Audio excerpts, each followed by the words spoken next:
අපි ඉරිදා සාකච්ඡාවට භාජනය කරමින් හිටියේ අමාත්‍ය මණ්ඩලය පිළිබඳව.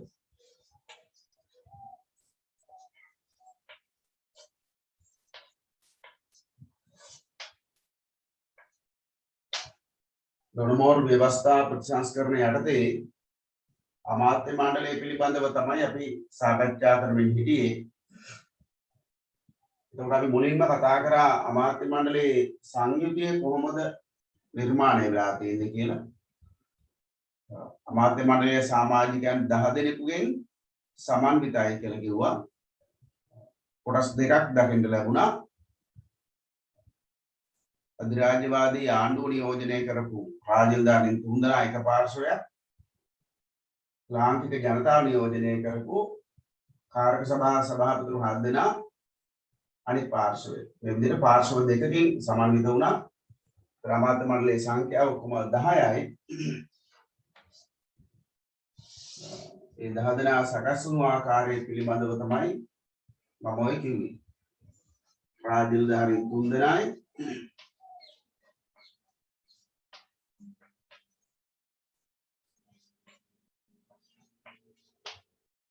කාරක සභා සභාපතිවරු 7 දෙනා.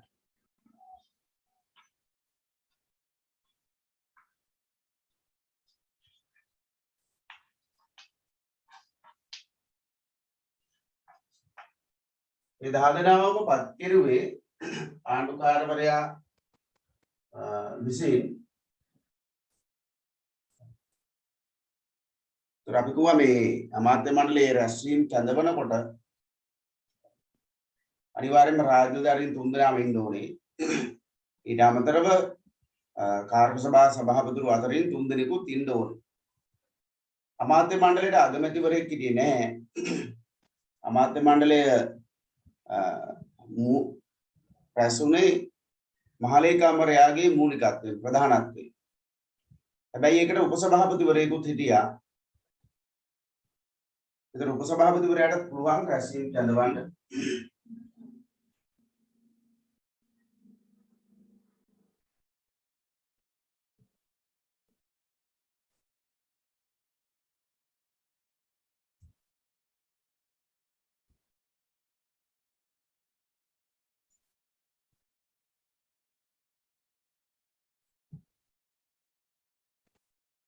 හරි, එතකොට අමාත්‍ය මණ්ඩලයේ ක්‍රියාකාරීත්වය දෙස බැලුවොත් දැන් අමාත්‍ය මණ්ඩලයේ කාර්යයන් පිළිබඳව අපි කතා කරලා තියෙනවා ඉරිදා. ඒතර අමාත්‍ය මණ්ඩලයේ ක්‍රියාකාරීත්වය තමයි අද කතා කරන්න තියෙන්නේ. අමාත්‍ය මණ්ඩලයේ ක්‍රියාකාරීත්වය ගත්තොත් පැහැදිලිවම අමාත්‍ය මණ්ඩලය බෙදුණු ස්වරූපයකින් තමයි ක්‍රියාත්මක වෙලා තියෙන්නේ. එක පාර්ශවයක් තමයි රාජ්‍ය නිලධාරීන් තිදෙනා.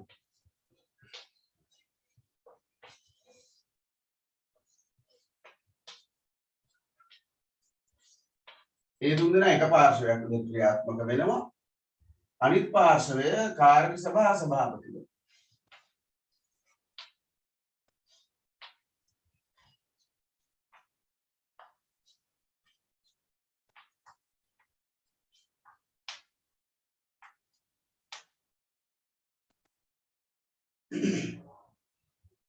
මේගොල්ලෝ පාර්ශව දෙකක් විදිහට ක්‍රියාත්මක වෙන්න හේතුව තමයි කාර්ය සභාවේ හිටපු සභාපතිවරු ලංකාවේ ජනතාව ඡන්දදායකයා නියෝජනය කරපුවා. රාජධානීන් 3 දෙනා අධිරාජ්‍යවාදී නියෝජනය කරපුවා. ඒතර අධිරාජ්‍යවාදීන්ගේ අරමුණු වෙනස්. මේ ලාංකිකයන්ගේ අරමුණු වලට වඩා ලාංකිකයන්ට අවශ්‍ය ඒ අයගේ ජන ජීවිතය යහපත් කරගන්න අවශ්‍ය කාර්යභාරය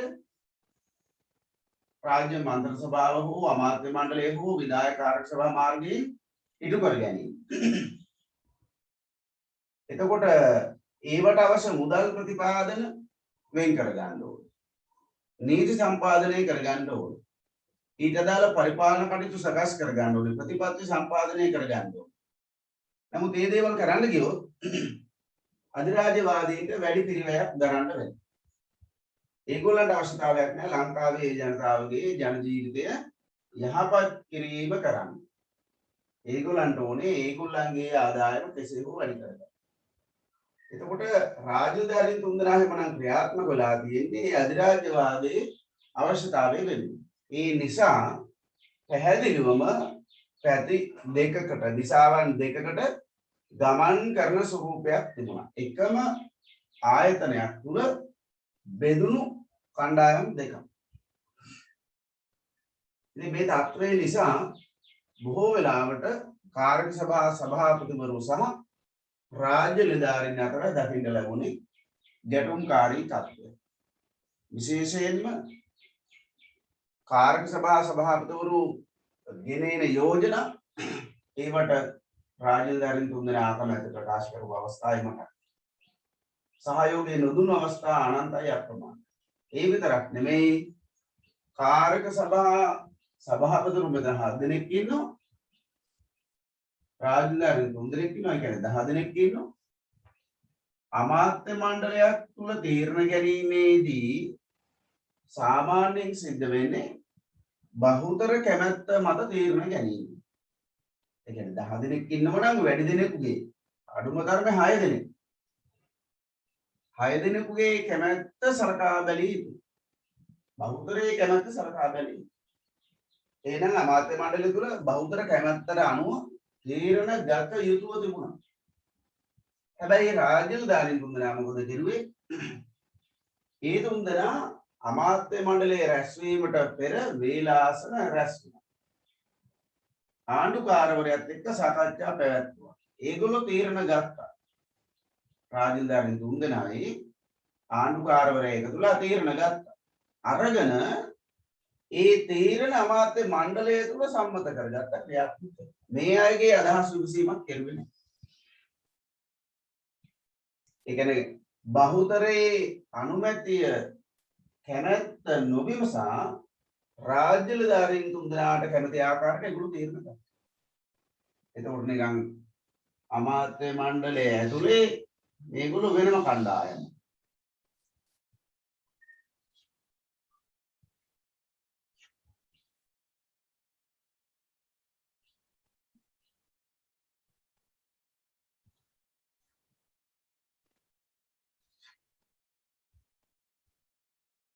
හරි. දැන් අමාත්‍ය මණ්ඩලයේ ඉන්නේ කී දෙනාද? අමාත්‍ය මණ්ඩලයේ ඉන්නේ 10 දෙනා.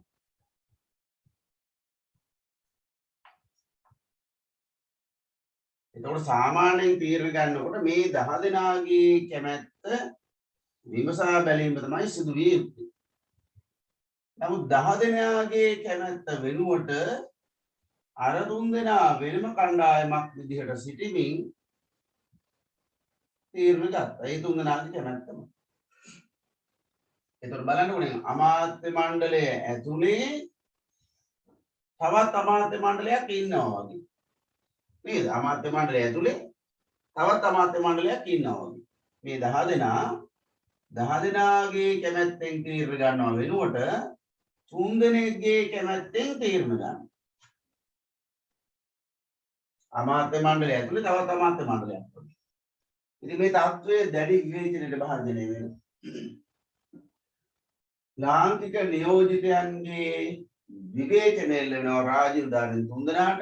මොකද ඒ තුන්දෙනා අර තනිව තීරණ ගන්න ගිය නිසා. EAP විජේරත්න කියන රාජ්‍ය මන්ත්‍රී සභාවේ මන්ත්‍රීවරයා EAP විජේරත්න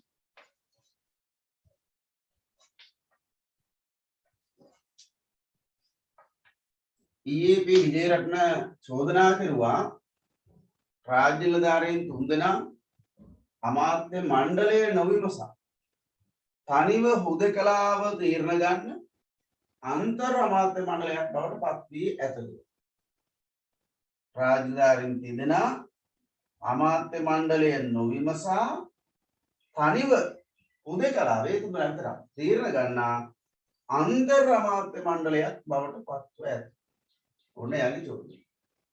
මේ විදිහට අධිරාජ්‍යවාදයේ වෙනුවෙන්ම පෙනී හිටමින් ක්‍රියාත්මක වෙච්ච නිසා ඒ තුන්දෙනාට තව චෝදනාවක් එල්ල වුණා. ඒ තමයි ඒ තුන්දෙනා හරියට අධිරාජ්‍යවාදී මුරබල්ලන් තුන්දෙනෙක් වගේ අධිරාජ්‍යවාදය ආරක්ෂා කරනවා මිසක් මේ අමාත්‍ය මණ්ඩලය තුල හෝ එයින් පිටත ලාංකික ජනතාවගේ හෝ ලාංකික නියෝජිතයන්ගේ අවශ්‍යතාවය මත ක්‍රියාත්මක වෙන්නේ නැහැ කියලා.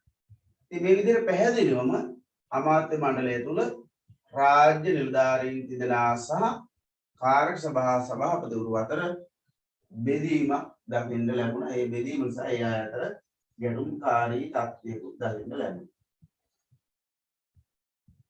අපි ලියමු මේ අලුත් තේදෙන්නේ.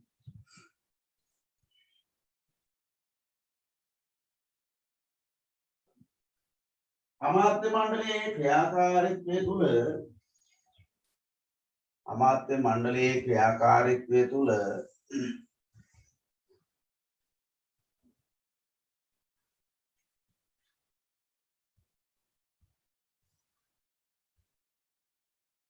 පැහැදිලි බෙදීමක් දක්නට ලැබුණි.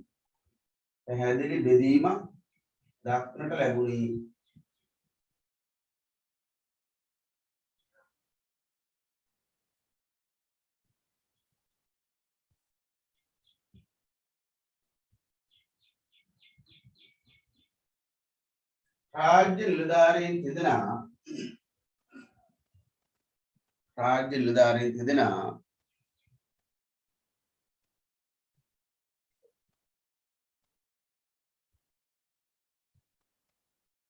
අධිරාජ්‍යවාදී අරමුණු වෙනුවෙන්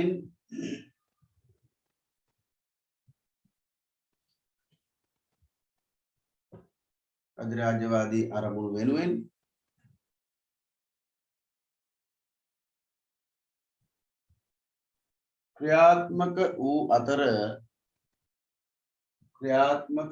අතර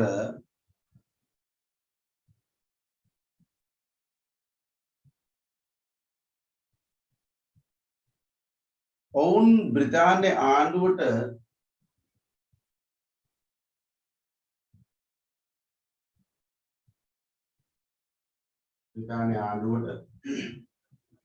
වගකීමට බැඳී සිටියහ.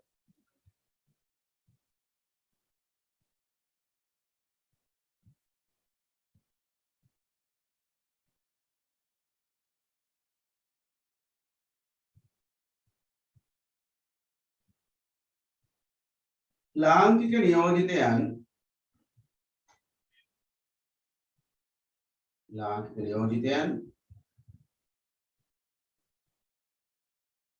රාජ්‍ය මන්ත්‍රණ සභාවට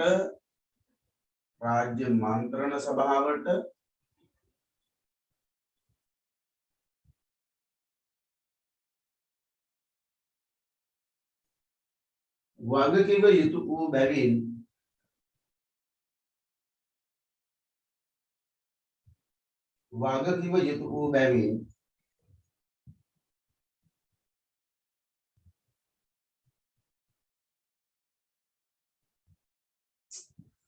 ලාංකීය ජනතාවගේ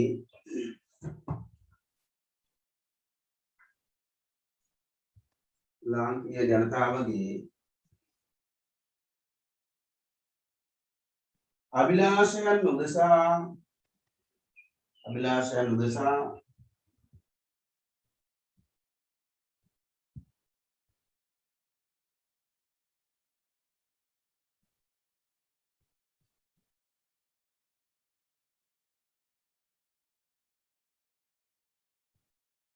ක්‍රියාත්මක වන ආකාරය දැකගත හැකි විය.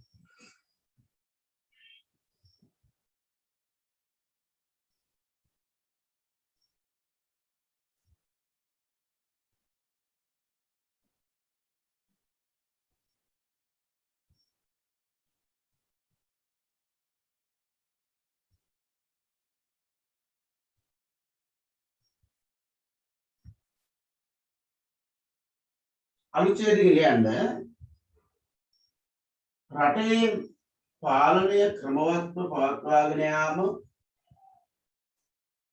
රටේ පාලනය ක්‍රමවත්ව පවත්වාගෙන යාම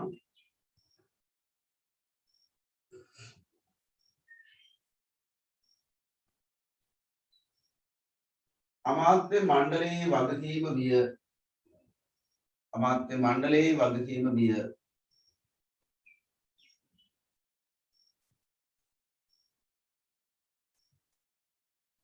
නමුත්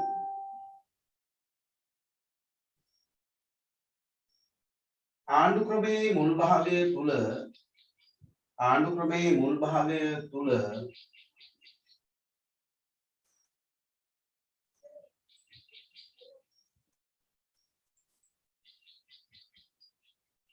එවන් තත්වයක් දක්නට නොලැබුණි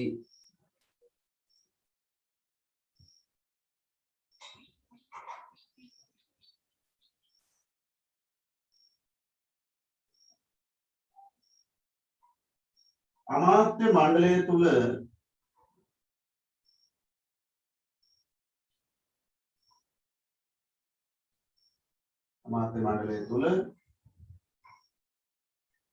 එක්සත් භාවයක් නොවීම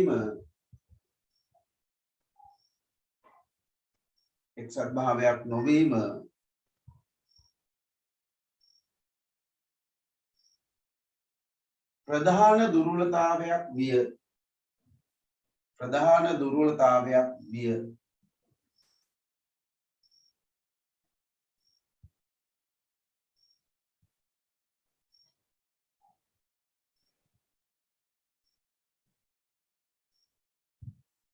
මුල් අවධිය තුල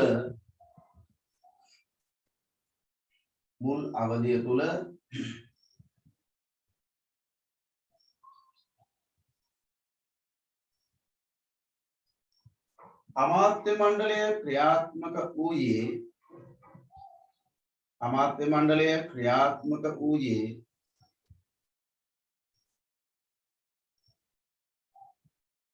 බෙදුණු ස්වරූපයකිනි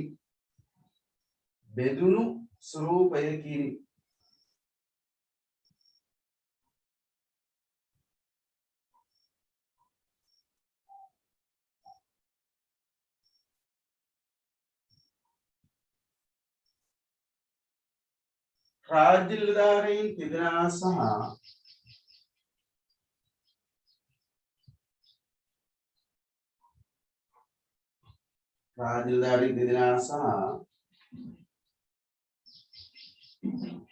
කාරක සභා සභාපතිවරුන්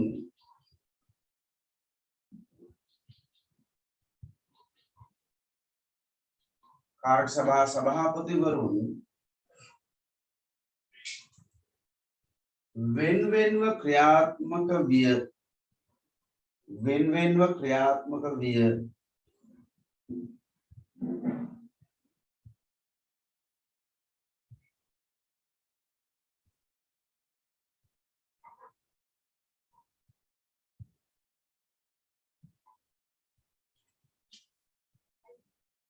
රාජ්‍ය නිලධාරීන්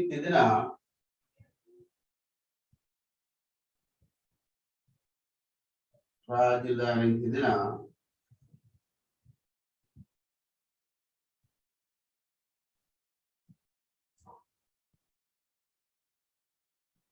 අමාත්‍ය මණ්ඩල රැස්වීම් වලට පෙර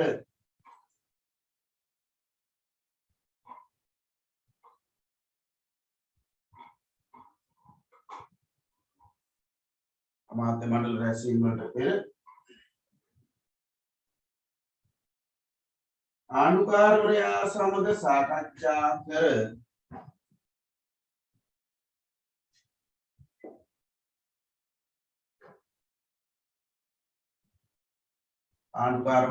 සාකච්ඡා කර ගන්නා ලද තීරණ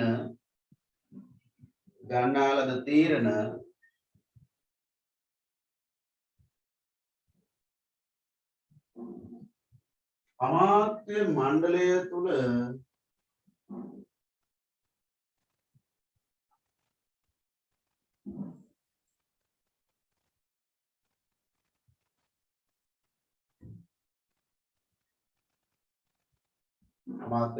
තුල ක්‍රියාවට නැංවිය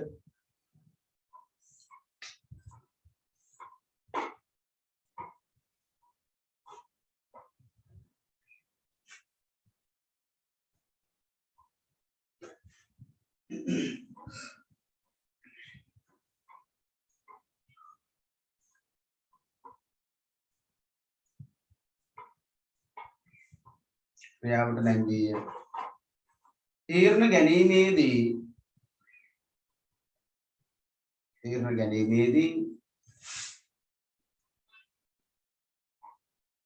කාරක සභා සභාපතිවරුන් නොවිමසීම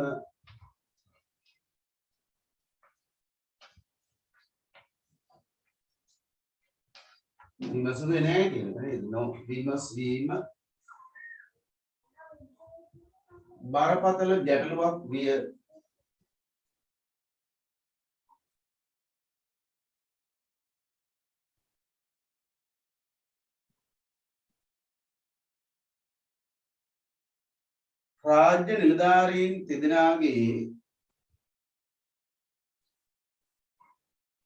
රාජ්‍ය නිලධාරීන් තිදෙනාගේ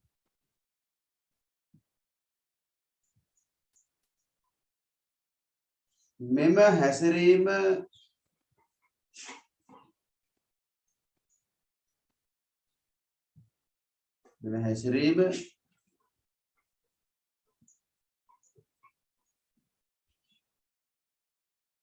දැඩිව විවේචනය කළ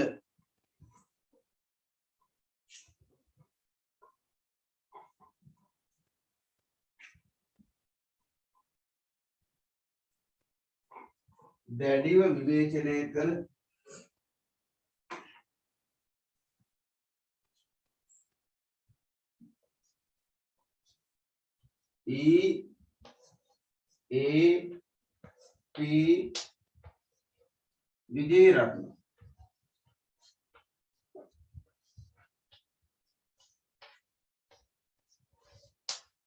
විජේරත්න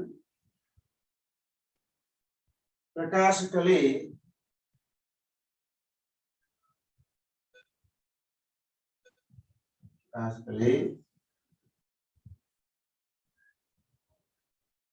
රාජ්‍ය නිලධාරීන් තිදෙනා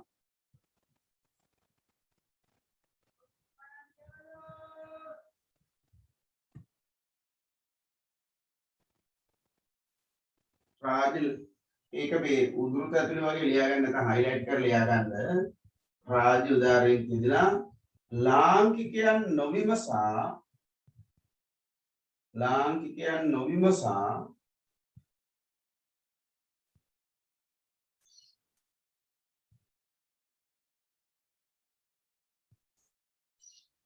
තනිව තීරණ ගන්නා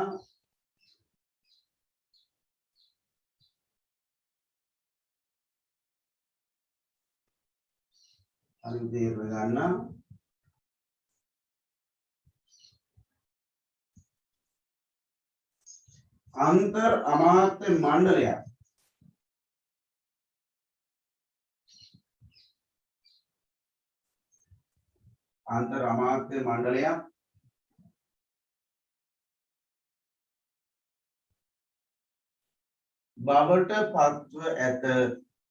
බවට පත්ව ඇත. උද්ෘත වහන නැත්නම් highlight කරන එක නවත්තලා වෙනම ලියන්න. බවට පත්ව ඇත යනුවෙනි.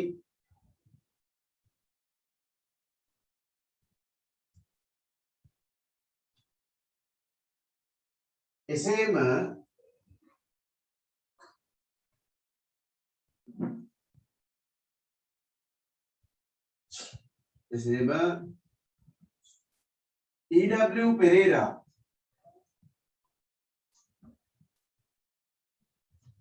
E.W. Pereira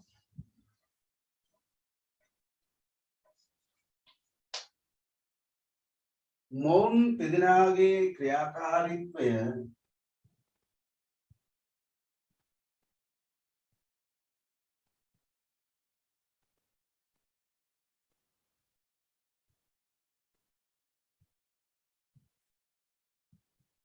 highlight කරලා ලියා ගන්න.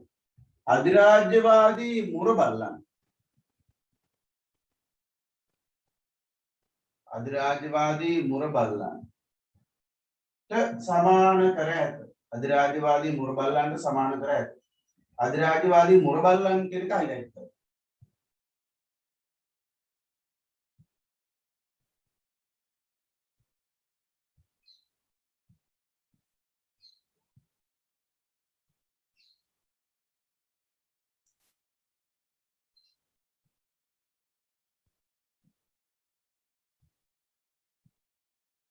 ඔව් දැන් ඔය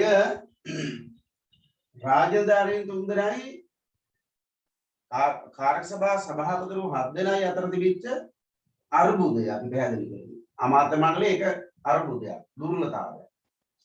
අමාත්‍ය මණ්ඩලයේ තවත් දුර්වලතාවයක් තියෙනවා. ඒ තමයි අපි රාජධානී තුන්දෙනා පැත්තකින් තියමුකෝ. නේද? ඒගොල්ලෝ අධිරාජ්‍යවාදයේ පිළිම පෙනී හිටිනායිනේ. එහෙමනම් ලාංකිකයෝ 7 දෙනාටවත් එකතු වෙලා වැඩ කරන්න තිබුණා. නමුත් එහෙම සිද්ධ වුණේ නැහැ. මේ කාරක සභා සභාපතිවරුන් 7 දෙනා අතර කිසිම ආකාරයක සමගයක් සහයෝගයක් එකමුතු භාවයක් තිබුණේ නැහැ. ඒකට හේතුව මේ අය යම් දේශපාලන පක්ෂයක් නියෝජනය කරන අය.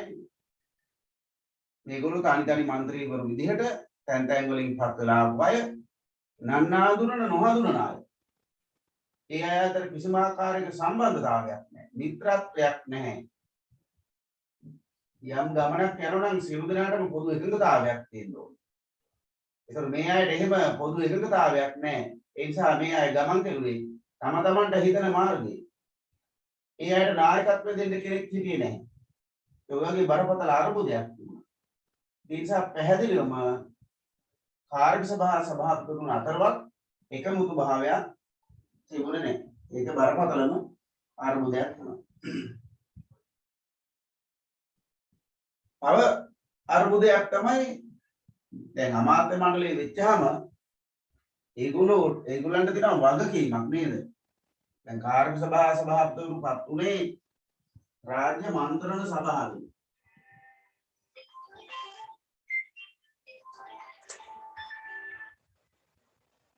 හරි. කාර්ය සභා සභාපතිවරු පාතුනේ රාජ්‍ය මන්ත්‍රණ සභාවෙන් රාජ්‍ය මන්ත්‍රණ සභාවේ මන්ත්‍රීවරු 61ක් හිටියා. ඒ 61කින් කතානායකවරයයි රාජධාරීන් තුන්දෙනාවයි ඉවත් කරපුවාම තව 57 දෙනෙක් හිටියා. මේ 57 දෙනාව කාර්ය සභා 7කට බෙදුවා. ඕකනේ සිද්ධ වුනේ.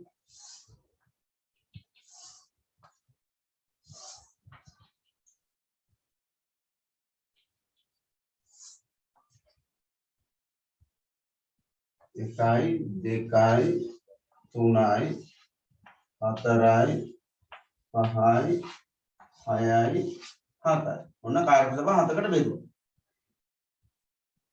ඒ කාර්ය සභා 7 සභාපතිවරු 7 දෙනා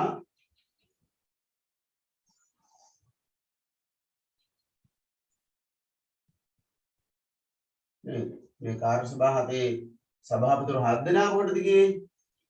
ඒගොල්ලෝ ගියා අමාත්‍ය මණ්ඩලයට.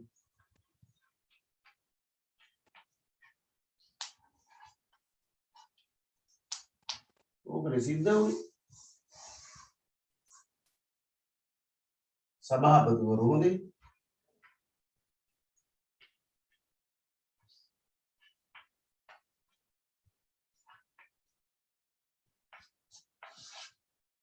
එයාගේ අමාත්‍ය මණ්ඩලය.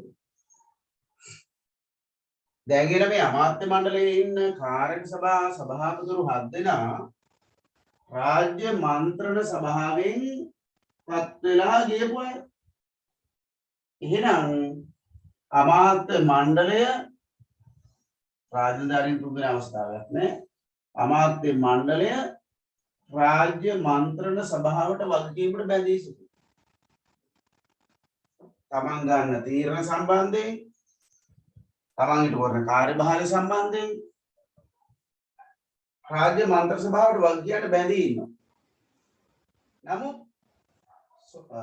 ඩොනමෝර් සමයේ මුල් අවධිය තුල අමාත්‍ය මණ්ඩලය තමන් ගන්න තීරණ සම්බන්ධයෙන් හෝ තමන්ගේ කාර්යභාර සම්බන්ධයෙන් රාජ්‍ය මන්ත්‍ර සභාවට වගකීමට බැඳුනේ නැහැ. අයවැය පරාජයටපත් වුණායි කියලා ඉල්ලා අසුනේ නැහැ. විශ්වාස භංග යෝජනාවක් සම්මත වුණායි කියලා ඉල්ලා අසුනේ නැහැ. එහෙමම හිටිය අමාත්‍ය මණ්ඩලයේ. ඒ නිසා වගකීම් විරහිත කණ්ඩායමක් විදිහට තමයි මුල් කාලීනව හැසිරලා තියෙන්නේ. හරි ඊට ඔන්න තවත් අර්බුදයක්. එකක් රාජධාරීන් තුන්දෙනා සහ කාර්ය සභා සභාපතිතුමා අතර තිබිච්ච බෙදීම. දෙක මේ අය අතර කිසිම සමගියක් එකමුතුකමක් නැතිකම. තුන්වෙනි එක අමාත්‍ය මණ්ඩලය රාජ්‍ය මන්ත්‍රී සභාවට වගකීමට බැඳී නොසිටීම. වගකීම යුතුයි. ඒක ප්‍රායෝගිකව සිද්ධ වුණේ. අනිවාර්යෙන් සිද්ධ වෙන්න ඕනේ. කැබිනට් ආණ්ඩු ක්‍රමයක නම් ව්‍යවස්ථාදායකයෙකු තුලින් අමාත්‍ය මණ්ඩලය තේරීපත් වෙන්නේ. එහෙනම් අමාත්‍ය මණ්ඩලය ව්‍යවස්ථායකට වගකීම් බැඳී සිටිනවා. මෙතන පුතේ කැබිනට් ආණ්ඩු ක්‍රමයක් නොවුනට ව්‍යවස්ථාදායකයෙකු තුලින් අමාත්‍ය මණ්ඩලය තේරීපත් වෙනවා. එහෙනම් වගකීමට බැඳෙන්න ඕනේ, වග කියන්න ඕනේ. නමුත් ඒක ප්‍රායෝගිකව සිද්ධ වුණේ නැහැ කියන එකයි මේ කියන්නේ. අපි ලියමු අලුත් ඡේදයක. අමාත්‍ය මණ්ඩලය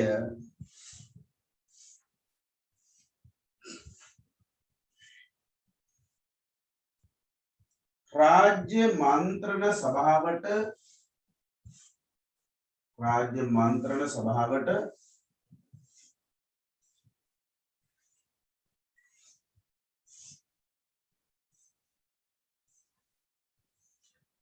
වග නොකීමද දුර්වලතාවයක් මේ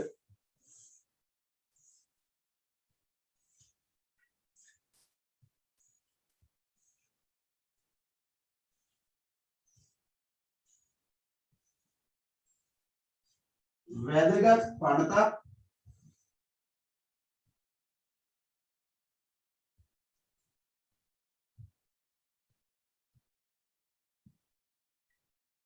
අමාත්‍ය මණ්ඩලයේ රාජ්‍ය මන්ත්‍රී සභාවට වග නොකීමද දුර්වලතාවයක් විය.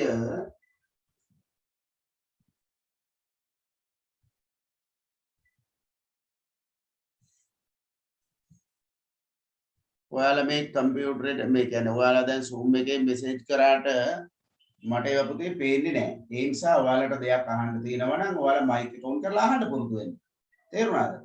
මෙසේජ් කරාට මට බැලෙන්නේ නැහැ. මේ ලැප් එක තියෙනවා පැත්තක, කැමරාව තියෙනවා තව පැත්තක. මම ලැප් එක දිහා බලාගෙන ඉන්නේ නැහැ. මම ඉන්නේ කැමරාව දිහා බලාගෙන. ඒ නිසා ලැප් එකේ කොච්චර මෙසේජ් ආවත් මම අහමු ලෙස දැක්කොත් විතරයි ඒවට ප්‍රතිචාර දක්වන්න වෙන්නේ. හරි? අනිත් එක මේ රෙකෝඩින් යන නිසා ඒකට මෙතන ප්‍රතිචාර දක්වන්න බෑ. ඒක මතක තියාගන්න. නිසා මොනවා හරි අහන්න තියෙනවා නම් මයික් එක ඔන් කරලා අහන්න. හරි? ආයෙ මෙසේජ් වලට ප්‍රතිචාර දක්වන්නේ නැහැ.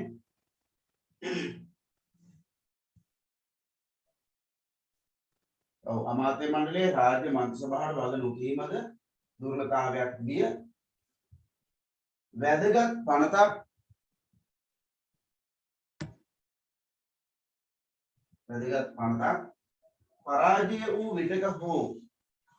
පරාජය වූ විටක හෝ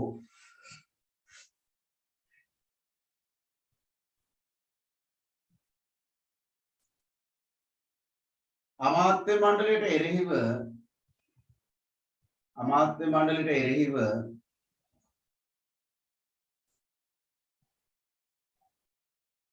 විශ්වාස භංග යෝජනාවක් සම්මත වූ විට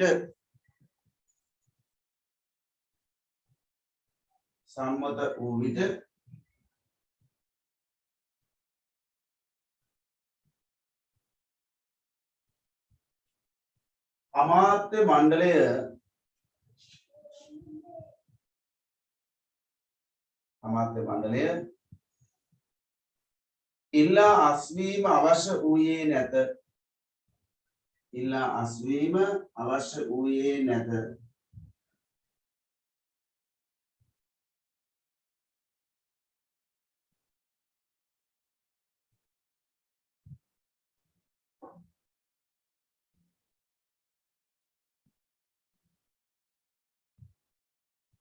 අනුච්ඡේද දෙකේ ලියන්න. අනෙක් අතට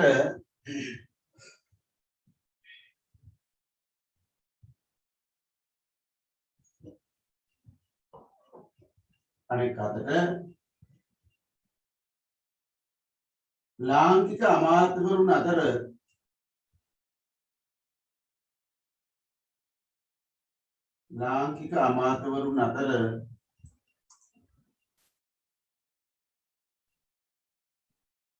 එක්සත් භාවයක්ද නොවිය.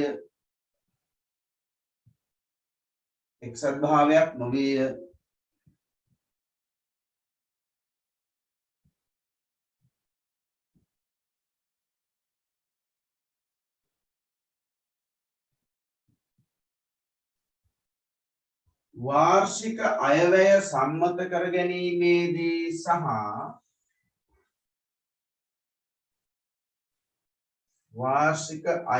සම්මත කර ගැනීමේදී සහ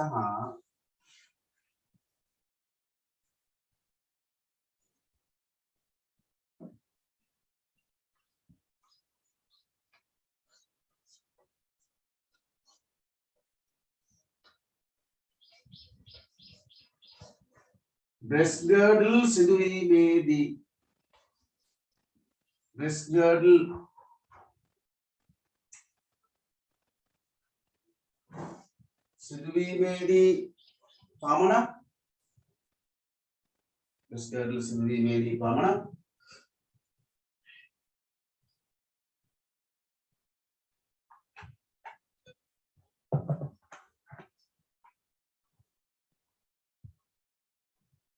ඔවුන්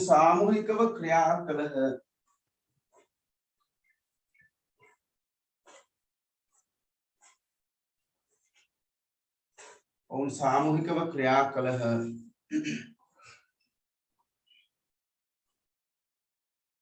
දැන් ඔයාලට ප්‍රශ්නයක් තියෙනවා පුතේ, මොකද්ද මේ breast girdle සිදුවීම කියන්නේ කියලා නේද? ඔව්.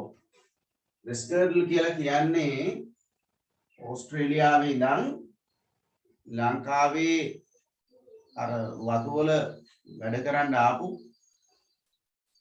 වතු පාලකවරේ, වතු අධිකාරීවරේ. එතකොට දැන් වතු අධිකාරීවරයා කියලා කියන්නේ සාමාන්‍යයෙන් අර වත්තේ හිමිකරු අයිතිකාරයා වෙනුවෙන් උපරිම සේවයක් කරන කම්කරුවන්ගේ ශ්‍රමය හැකිතා හාම්පුතා වෙනුවෙන් යොදවන්න කටයුතු කරන නිලධාරී. මෙයා ලංකාවට ආවට පස්සේ දැක්කා මේ ලංකාවේ කම්කරුවන් යම් ආකාරයක බොහොම දුක්ඛිත ජීවිතයක් ගත කරන්නේ. ඒ අතරේ 1930 වගේ කාලෙදී කම්කරු අයිතීන් වෙනුවෙන් පෙනී හිටමින් වාමාංශික ව්‍යාපාරයක් රට තුල බොහොම ප්‍රබලව ඉස්මතු වෙමින් තිබුණා.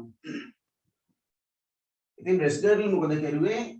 අර කම්කරුවන් ගැන අනුකම්පා කරලා කම්කරුවන් වෙනුවෙන් පෙනී සිටින වාමාංශික ව්‍යාපාරයේ සමග එකතු වුණා. එයා ආවේ ධනපතියන් වෙනුවෙන් සේවය කරන්න යම් රැකියාවකට ආවේ. නමුත් එයා අර වාමාංශික නායකත්වයට එකතු වෙලා කම්කරු අයිතීන් වෙනුවෙන් පෙනී හිටියා. ඒක අධිරාජ්‍යවාදීන් බලාපොරොත්තු වෙච්ච දෙයක් නෙවෙයි. ඒ නිසා මොකද කෙරුවේ පුතේ, මෙයාව රටින් පිටුවහල් කරන්න නැවත ඕස්ට්‍රේලියාවට යවන්න කටයුතු කරනවා ආණ්ඩුකාරවරයා. නියෝගයක් දෙනවා breast girdle රටින් පිටුවහල් කරන්න. හැබැයි වාමාංශික නායකයෝ මොකද කෙරුවේ? breast girdle පිටුවහල් කරන්න ඉඩ නොතබා breast girdle හැංගුවා. breast girdle හංගලා වාමාංශික නායකයෝ ගිහිල්ලා පුතේ දැම්ම අධිකරණයේ නඩුවක්. හරි. අධිකරණයේ නඩුවක් දාලා කිව්වා උසාවිය හමුවේ breast girdle රටින් පිටුවහල් කරන්න දුන්නු නියෝගය නීති විරෝධී ඒ නිසා ඒක නිෂ්ප්‍රභා කරන්න කියන ඉල්ලීම අධිකරණය වෙත ඉදිරිපත් කළා. ඉතින් අධිකරණයක් මේ කාරණේ සැලකිල්ලට අරගෙන අවසානයේ අධිකරණයේ තීරණයක් දෙනවා ප්‍රෙස්කර්ඩ්ව රටින් පිටවහල් කරන්න ආණ්ඩුකාරවරයා දුන්නු තීරණය නීති විරෝධී. ඒ නිසා ප්‍රෙස්කර්ඩ්ව රටින් පිටවහල් කරන්න අවශ්‍යතාවයක් නැහැ කියලා ඔන්න මේ තීන්දුවක් දුන්නා උසාවිය. ඉතින් මේ ප්‍රෙස්කර්ඩ් සම්බන්ධ මේ සිද්ධිය රාජ්‍ය මන්ත්‍රණ සභාව තුලත් අමාත්‍ය මණ්ඩලය තුලත් වෙනත් තැන්වලදී බොහෝම බරපතල විදිහට සාකච්ඡා වුණා ওই කාලය තුල. අන්නේ බ්‍රෙස්කර්ඩ්ව රටින් පිටවහල් කරන්න ගත්ත තීරණයට එරෙහිව රාජ්‍ය මන්ත්‍රණ සභාව තුලත් අමාත්‍ය මණ්ඩලය තුලත් ලාංකික නියෝජිතව එකම අදහසට ඉන්නවා. සාමූහිකව කටයුතු කරනවා. ඇයි එහෙම උනේ කියලා දන්නේ නැහැ. කොහොමුණත් එතෙන්දී සාමූහිකව සිල්දනා කටයුතු කරනවා. අයවැය පරාජය වුණොත් අනිවාර්යයෙන්ම රාජ්‍ය මන්ත්‍රණ සභාව විසිරී යනවා. එතකොට මන්ත්‍රී ධූරයත් අහිමි වෙනවා. කාර්ය සභාවේ සභාපතිකමත් අහිමි වෙනවා. අමාත්‍ය මණ්ඩලයේ දරන අමාත්‍ය ධූරයත් අහිමි වෙනවා. ඒ නිසා බොහෝ වෙලාවට අයවැය සම්මත කර ගැනීමේ ක්‍රියාවලියේදී මේ මන්ත්‍රීවරු සාමූහිකව එකට එකතු වෙලා කටයුතු කරනවා. ඒ හැර වෙන කිසිම පොදු කටයුත්තකදී සාමූහිකව තීරණ ගන්න අසමත් වුණා මේ අය. උදාහරණ වලින් කියනවනම් දැන් මෙතන බදීලා තියෙන උදාහරණයක් 1940 දී දේශීය ආයුර්වේද පනත ඉදිරිපත් කරනවා අමාත්‍ය මණ්ඩලයට. එතෙන්දී කෘෂිකර්ම කාර්ය සභාවේ ඇමතිවරයා ඒ කියන්නේ ඩී.එස්. සේනානායක මහත්මයාට විරුද්ධව 1939 දී අධ්‍යාපන පනත ගෙලි C.W.W. කන්නංගර මහත්මයා. නමුත් ඒකට අනුමැතිය ගන්න බැරුව ගියා සෑහෙන කාලයක්. 1944 දී තමයි අධ්‍යාපන පනත සම්මත වෙන්නේ. එහෙම ගත්තාම රටේ යහපත ගැන හිතලා ගෙන ආපු අනපනත් වලට එහෙම නැත්නම් ප්‍රතිපත්තීන් වලට පවා මේ අය සහයෝගය දක්වලා නැහැ. ඒ දැඩි එක්සත්කමක් නැති ස්වරූපයක් දකින්න ලැබෙනවා මේ අමාත්‍ය මණ්ඩලයේ ලාංකික අමාත්‍යවරුන් අතර. හරි. ලියපෙකටම ලියන්න පුතේනේ. බ්‍රෙස්කර්ඩ් සිදුවීමේ පමණ සාමූහිකව කටයුතු කළහ නේද? අනෙක් සෑම අවස්ථාවකදීම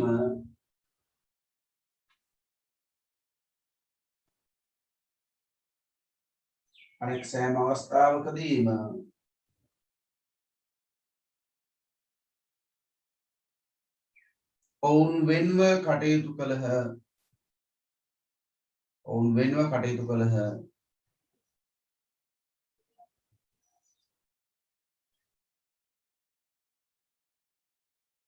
නිදසුන් ලියන්න.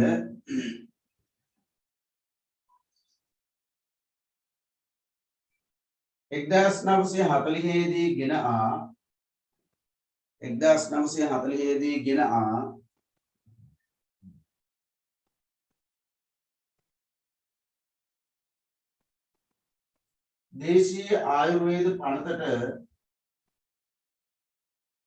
දේශීය ආයුර්වේද පනතට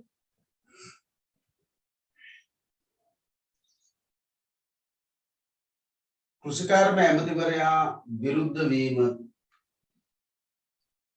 ඇමතිවරයා විරුද්ධ වීම.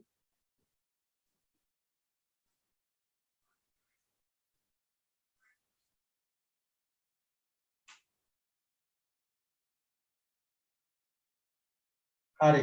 එහෙනම් ඔන්න පුතේ ඔය විදිහට තමයි අමාත්‍ය මණ්ඩලය තුල බෙදුණු ස්වරූපයකින් එක්සත් භාවයක් නැති ස්වරූපයකින් මුල් කාලය ගත වෙන්නේ. ඒ කියන්නේ මුල් කාලය බොහොම දුර්වල කාල සමයක්. අමාත්‍ය මණ්ඩලය තුල ඵලදායී කටයුත්තක් සිද්ධ නොවුණු කාලයක් කියලා කිව්වොත් නිවැරදි. කිසිම කටයුත්තක් ඵලදායී වුණේ නැහැ නෙමෙයි. නමුත් අමාත්‍ය මණ්ඩලයේ බොහෝ කටයුතු නිෂ්ප්‍රයෝජනවත් තත්ත්වයකට පත් වෙනවා. මේ ගැටුම් හැලහැප්පීම් එහෙම නැත්නම් මේ නිසි එකමුතුකමක් නැතිකම මේ වගේ කාරණා නිසා. හැබැයි 1940න් පස්සේ කාලෙදී 1940න් පස්සේ කාලෙදී මේ තත්ත්වය යම් තාක් ප්‍රමාණයට निराකරණය වෙලා යහපත් පැත්තට ගමන් කරනවා. අමාත්‍ය මණ්ඩලයේ ක්‍රියාකාරීත්වය යහපත් තත්ත්වයකට පත් වෙනවා. 1931 ඉඳන් 1940 දක්වා අවුරුදු 9ක් විතර ගත වෙනවා. එතකොට අවුරුදු 9කට පස්සේ තමයි අමාත්‍ය මණ්ඩලය යම් ආකාරයකට සක්‍රීයව සාධනීයව ඉදිරියට ගමන් කරනවා. ඇයි එහෙම වුනේ? එහෙම වෙන්න හේතුව තමයි හේතු කීපයක් තියෙනවා. එක හේතුවක් තමයි දැන් අවුරුදු 9ක් කියලා කියන්නේ සෑහෙන කාලයක් නේ. ඒතකොට අවුරුදු 9ක කාලය තුල අත්දැකීම් සමුදායක් ලැබෙනවා. අත්දැකීම් ලැබීම. ඊළඟට මේ අවුරුදු 9ක කාලය තුල දී සේනානායක මහත්තයා නිල නොවන අගමැතිවරයා විදිහට තමන්ගේ නායකත්වයේ වර්ධනය කරනවා. නිසා බොහෝ අය දී සේනානායක මහතාගේ උපදෙස් වලට එහෙම නැත්නම් යාගේ කටයුතු වලට සහයෝගය දක්වමින් ඒවා පිළිගනිමින් කටයුතු කරන තත්ත්වයකට පත් වෙනවා. ඊළඟට මේ දැන් 1940 වෙනකොට දෙවෙනි ලෝක යුද්ධය ආරම්භ වෙලානේ. ඉතින් ලෝක යුද්ධයේ කටයුත්ත නිසා බ්‍රිතාන්‍යනොත් යට විජිතය සම්බන්ධයෙන් යම් ආකාරයක ලිහිල් ප්‍රතිපත්තියක් අනුගමනය කරනවා. ඒ හින්දා රාජ්‍ය නිලධාරීන් තුන්දෙනාගේ බාධා කිරීම ක්‍රමිකව සමනය වෙලා යනවා. ඉතින් මෙන්න මේ වගේ කාරණා සමූහයක් නිසා 1940න් පස්සේ කාලයේදී අමාත්‍ය මණ්ඩලය තරමක් ප්‍රබලව යහපත්ව සක්‍රීයව ක්‍රියාත්මක වෙනවා. මේ සක්‍රීය කියලා කිව්වේ මේ ක්‍රියාකාරී වුණා නමුත් ඒක ඵලදායී ක්‍රියාකාරීත්වයක් දකින්න ලැබෙන්නේ 1940න් පස්සේ කාලේ. ඒක තමයි පසුකාලීන ක්‍රියාකාරීත්වය 1940න් පස්සේ ක්‍රියාකාරීත්වය. ඒක අපි ලියමු අලුත් ඡේදයකින් මෙහෙම. එහෙත්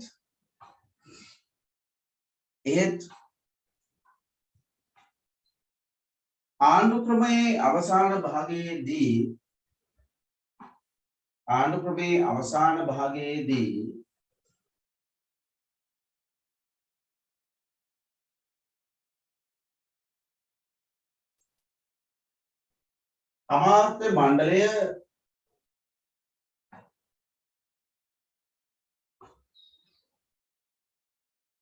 අමාත්‍ය මණ්ඩලය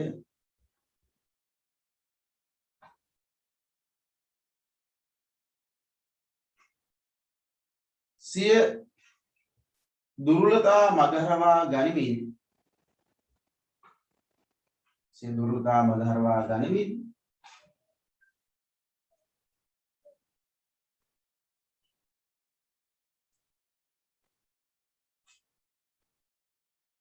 එක්සත්ව කටයුතු කරන ආකාරයක්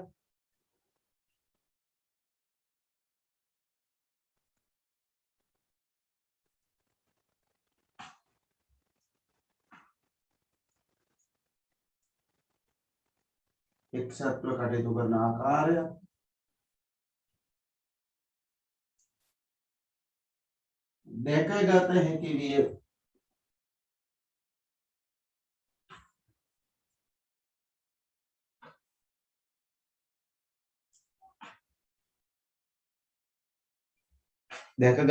විය.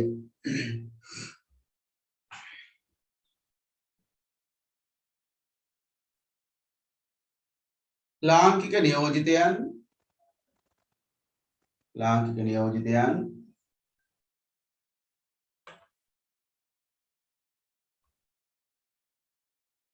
අත්දැකීම් වලින්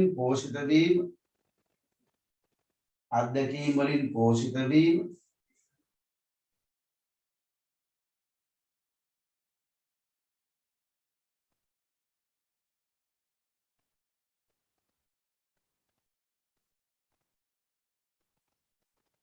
डी.एस. सेनानायक මහතා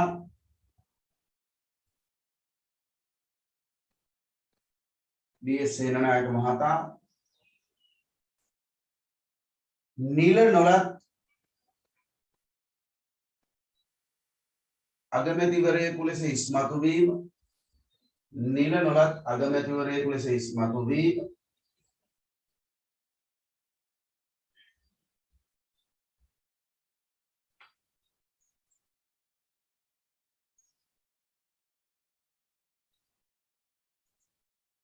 අධිරාජ්‍යවාදීන්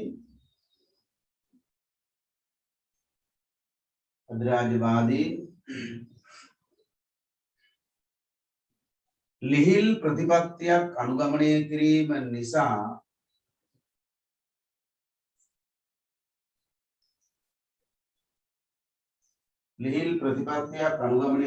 නිසා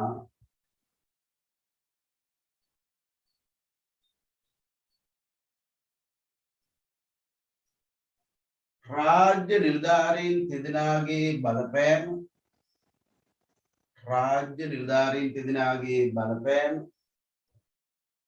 අවම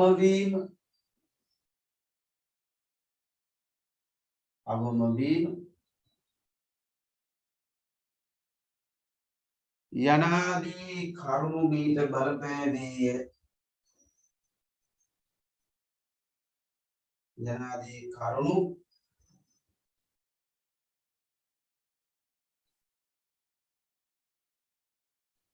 මීට බලපෑමේය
හරි. එහෙනම් ඔන්න අමාත්‍ය මණ්ඩලය යහපත් තත්ත්වයකට පත් වෙනවා. ඒ නිසාම මේ ආණ්ඩු ක්‍රමයේ අවසාන භාගයේදී අර මේ මොකද්ද අපි සෝල්බරි ආණ්ඩු ක්‍රමයට කියන්නේ ඩොමිනියන් තත්ත්වයක් ලැබුණායි කියලා. සින්දුවකුත් තියෙනවා නේද? ටීඑම් ජරත්නයි නංගා මාලිද පොතයි කියන්නේ. ලැබුණා ලකට ඩොමිනියන් අපි දෙන්නගේ වාසනාව කියලා කියනවා. නේද? මේ ඩොමිනියන් තත්ත්වයක් ලැබුණායි කියලා කියන්නේ මොකද මේ? අධිරාජ්‍යවාදීන් අපිව යටත් විජිත භාවයෙන් නිදහස් කරනවා. හැබැයි පූර්ණ නිදහස් භාවයක් ලබා දෙන්නේ අර්ධ නිදහසක්. ඒ කියන්නේ තවදුරටත් අධිරාජ්‍යවාදීන් අතේ යම් බලතල තියාගෙන තමයි අපිට නිදහස දෙන්නේ. එතකොට ඩොමිනියන් රටක අමාත්‍ය මණ්ඩලය කියන්නේ ඒක සම්පූර්ණයෙන්ම යටත් විජිතේ නැත්නම් ඒ නිදහස ලැබපු රටේ නිලධාර මේ മന്ത്രിවරුන්ගෙන් සකස් වෙලා තියෙනවා. නිදහස ලැබපු රටේ පාර්ලිමේන්තුවේ മന്ത്രിවරුන්ගෙන් තමයි සම්පූර්ණයෙන්ම අමාත්‍ය මණ්ඩලය සකස් වෙන්නේ. දැන් ඒකට රාජධාරීන් තුන්දෙනා යම් ආකාරයක නිෂේධනීය තත්ත්වයකට පත් වුණාට පස්සේ අමාත්‍ය මණ්ඩලය අර 7 දෙනෙකුගේ ක්‍රියාකාරීත්වය සහිත එකක් බවට පත් වෙනවා. අර තුන්දෙනා හිටියත් නිකන් නමට විතරයි මොනවාට සහභාගී වෙන්නේ නැහැ, බලපෑම් කරන්නේ නැහැ, නිශ්ශබ්දව ඉන්නවා. අපේ 7 දෙනාට කැමති එකක් කරගෙන යන්න ඉඩ හදනවා. ඒ වගේ තත්ත්වයකට පත් වෙනවා. ඒ නිසා මේ අමාත්‍ය මණ්ඩලය හඳුන්වනවා පසුකාලීනව ඩොමිනියන් රටක අමාත්‍ය මණ්ඩලයක් තරමට බලවත් උනායි කියලා. ඒ කියන්නේ ස්වාධීනව කටයුතු කිරීමේ හැකියාවක් අර 7 දෙනාට ලැබෙනවා. ඒ කාලය තුල डी.एस. සේනානායක මහත්තයා තමයි මේගොල්ලන්ට නායකත්වය දෙන්නේ. මහා ලේකම්වරයා ඒවට නායකත්වය දෙන්න යන්නේ බොහොම සයිලන්ස් වෙලා පැත්තකට වෙලා නිශ්ශබ්දව ඉන්නවා. අනිත් එක මේ 1943 වෙනකොට මුදල් ලේකම් තනතුරෙන් බ්‍රිතාන්‍ය නියෝජිතයා ඉවත් වෙනවා. ඉවත් වෙලා ඒක දෙනවා ලංකාවේ කෙනෙකුට. ඔලිවර් ගුණතිලක 1943 දී මුදල් ලේකම් තනතුරටපත් වෙනවා. ඒක රාජ්‍යධාරීන් තුන්දෙනෙක් හිටියට බ්‍රිතාන්‍ය අය වෙන්නේ දෙන්නයි ඒතකොට. ඒ තව එක්කෙනෙක් ලංකාවේ. ඉතින් මෙහෙම ගත්තාම අර ඩොමිනියන් රටක අමාත්‍ය මණ්ඩලයක් තරමට ස්වාධීනව නිදහස්ව ක්‍රියාත්මක වෙනවා 1940න් පසු කාලයේදී. ඒකටම ලියන්න නේද? ලියපු ඡේදෙම ලියමු. මේ නිසා ආණ්ඩුක්‍රමයේ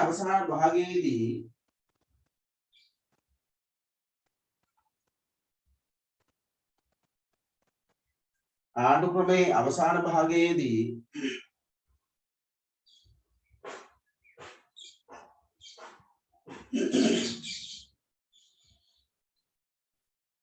අමාත්‍ය මණ්ඩලය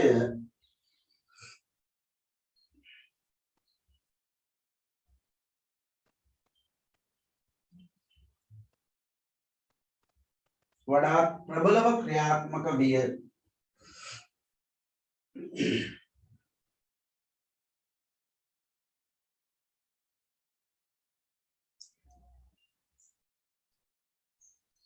දෙවන ලෝක යුද්ධ සමයේදී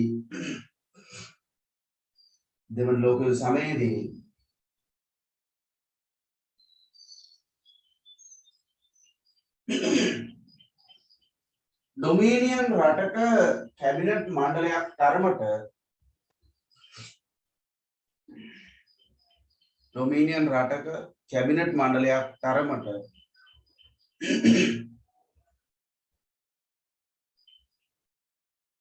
එය ප්‍රබල විය.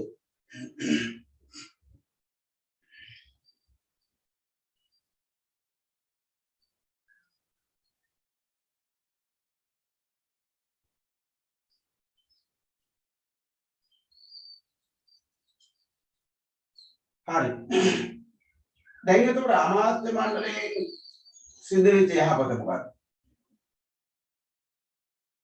අමාත්‍ය මණ්ඩලෙ මොකක් හරි සේවයකට සිද්ධ වෙන්න දෙන්නේ. ඒ අමාත්‍ය මණ්ඩලයේ යහපත මොකක්ද? අමාත්‍ය මණ්ඩලයේ යම් යහපතක් සිද්ධ වුණානේ. මේ ලාංකිකයන්ගේ පැත්තේ. ඒ බලන්න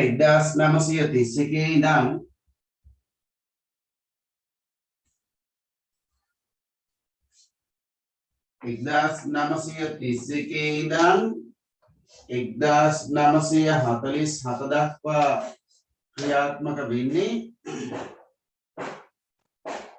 බ්‍රිතාන්‍ය අධිරාජ්‍යවාදීන්ගේ අවසාන ආණ්ඩු ක්‍රම ප්‍රතිසංස්කරණය. හරි. 1947 දී සෝල්බරි ව්‍යවස්ථාව යටතේ මැතිවරණයක් පවත්වනවා. 1948 දී අපි නිදහස ලබනවා. එහෙනම් මෙතනින් පස්සේ අපි විසින්ම අපේ රට පාලනය කළ යුතුයි. තවදුරටත් බ්‍රිතාන්‍යයක් නැහැ. ඒක සම්පූර්ණයෙන්ම රට අභ්‍යන්තර පාලනය ලාංකිකයන්ගේ අතට පත් වෙනවා. එහෙමනම් නිදහස ලැබුණට පස්සේ රටේ පාලන කටයුතු කොහොමද විෂයාකාරව මෙහෙවන්නේ? ආන්න ඒ දැන් කැබිනට් ආණ්ඩුක්‍රමයක් දෙන්නේ සෝල්බරි ව්‍යවස්ථාව යටතේ. ඒ කියන්නේ අමාත්‍ය මණ්ඩලයක් විසින් තමයි රට මෙහෙවන්නේ. හරි. එහෙමනම් සෝල්බරි ව්‍යවස්ථාව යටතේ රට පාලනය කිරීමට අවශ්‍ය පන්නරය ලැබෙන්නේ මෙන්න මේ ඩොනමෝ අමාත්‍ය මණ්ඩලය තුලින්. නිදහසින් පසුව ලැබෙන කැබිනට් ආණ්ඩුක්‍රමයට අනුව රට පාලනය කරන්නේ කෙසේද කියන පුහුණුව ලබා ගත්තේ ඩොනමෝර අමාත්‍ය මණ්ඩලය හරහා. ඒ ඩොනමෝර අමාත්‍ය මණ්ඩලය තුල විවිධ අංශ භාරව කටයුතු කිරීමෙන් ලබාගත් පන්නරේ ඒ වගේම එතන මේ කාලය තුල ඩී සේනානායක මහත්තයා ගොඩනගාගත් නායකත්වය පසුකාලීනව නිදහස් ශ්‍රී ලංකාවේ පාලනය නිසි පරිදි පවත්වාගෙන යන්න හේතුව. අමාත්‍ය මණ්ඩලය තුලින් නායකයෝ කිහිප දෙනෙක් නොගොන්නැගුණා. එක්කෙනෙක් තමයි ඩී.එස්. සේනානායක.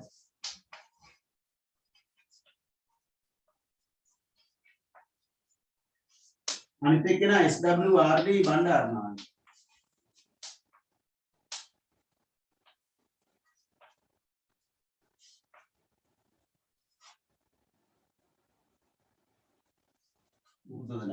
බණ්ඩාරනායක. ඩී.එස්. සේනානායක මහත්තයා 1947 ඉඳන් 1952 දක්වා අගමැති. එතනින් පස්සේ යාගේ පුතාපත් වුණා. පුතාට කාලයක් හිටියා. ඊට පස්සේ ජෝන් කොතලාවලා 1956 ඉඳන් 1959 දක්වා බණ්ඩාරනායක මහත්තයා අගමැති. ඒතර මේ ලංකාවේ දේශපාලනේ විවිධ දිසාවන්ට හරවන්න සමත් වෙච්ච නායකයෝ දෙන්නෙක්. ඒගොල්ලේ නායකත්වයේ ගුණගාගත්තේ අමාත්‍ය මණ්ඩලය තුල. නිසා අමාත්‍ය මණ්ඩලයේ පැහැදිලිවම පසුකාලීනව ලංකාවේ පාලනය පවත්වාගෙන යන්න ඉතාම ඉහළ දායකත්වයක් ලබා දෙනවා. ඒ විතරක් නෙමෙයි අමාත්‍ය මණ්ඩලය තුලින් ප්‍රජාතන්ත්‍රවාදී පාලනය ශක්තිමත් කරගන්න අවස්ථාව ලැබුණා. ඩොනමෝර අමාත්‍ය මණ්ඩලය තුල විවිධ තර්ක විතර්ක මතුවුණා. නේද? එකිනෙකට වෙනස් මත දරනා හිටියේ විවිධ මතිමතාන්තර තිබුණා. ඒ මත ගැටුම් සාකච්ඡා සංවාද විසංවාද මේ සියල්ල මැද්දේ අවසානයේ බහුතරයක් එකඟ වූ තීරණ අරගත්තා. ඉතින් පසුකාලීනව නිදහස ලැබුවට පස්සේ එවැනි සාකච්ඡා මාර්ගයෙන් තීරණ ගන්න සාමූහිකව කටයුතු කරන්න අවශ්‍ය පදනම නිර්මාණය වෙන්නේ අමාත්‍ය මණ්ඩලය හරහා. ඒ නිසා අමාත්‍ය මණ්ඩලයේ එකාතකින් ලාංකික නායකයන්ට රට පාලනය කිරීම සඳහා නිදහසින් පසුව රට පාලනය කිරීම සඳහා අවශ්‍ය පුහුණුව පන්නරේ ලබා දෙනවා. අනිත් පැත්තෙන් රට ප්‍රජාතන්ත්‍රවාදී ගමන් මාර්ගයකට යන්න පිවිසෙන්න ඩොනමෝර අමාත්‍ය මණ්ඩලය තුලින් විශාල දායකත්වයක් ලැබෙනවා. ඒ නිසා පැහැදිලිවම අමාත්‍ය මණ්ඩලය තුල යම් යම් දුර්වලතා මුල් කාලීනව තිබුණාට ඩොනමෝර අමාත්‍ය මණ්ඩලය පසුකාලීන ලංකාවේ දේශපාලනයේ වර්ධනයට ලොකු දායකත්වයක් සපයලා තියෙනවා කියන එක අපිට අවධාරණය කරන්න පුළුවන්. හරි. ඒ නිසා අපි ලියනවා මෙහෙම. ලියන්න. අලුත් දේ ලියන්න. ඩොනමෝර අමාත්‍ය මණ්ඩලය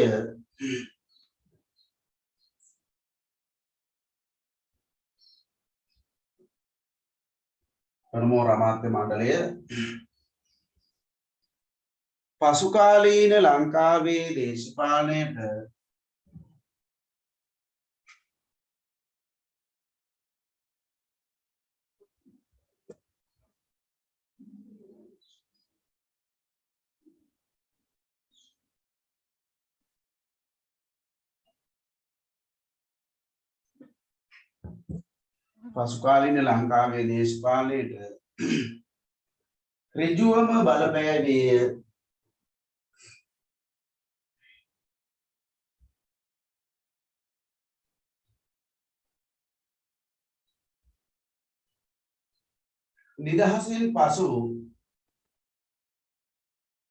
නිදහසින් පසු පාලනය විධිමත්ව පවත්වාගෙන යාමට නිදහසින් පසු පාලනය විධිමත්ව පවත්වාගෙන යාමට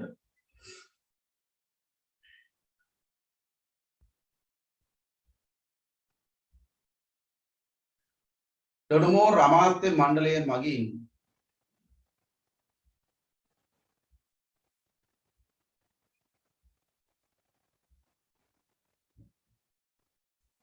ඩොනමෝර අමාත්‍ය මණ්ඩලය මගින් පන්නරය ලබා දුන්නේය.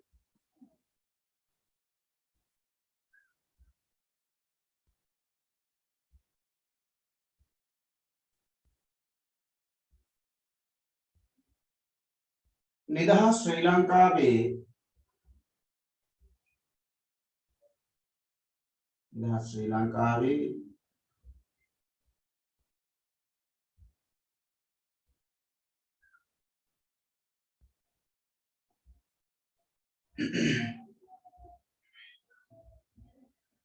පළමු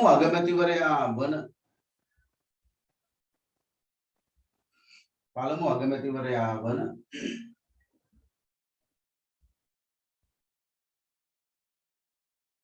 ඩී.එස්. සේනානායක මහතා මෙන්ම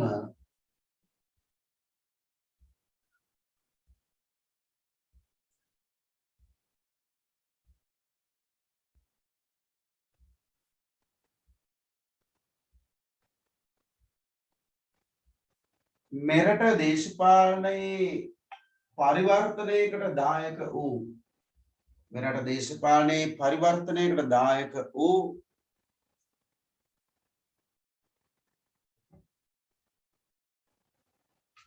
අගමැතිවරයෙකු වන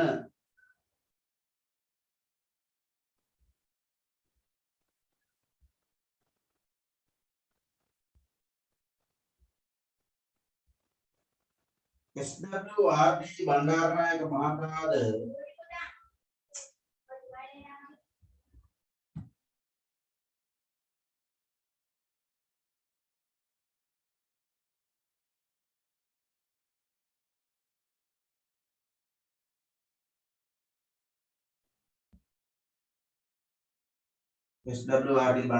මහතාද සිය නායකත්වය වර්ධනය කරගනු ලැබුවේ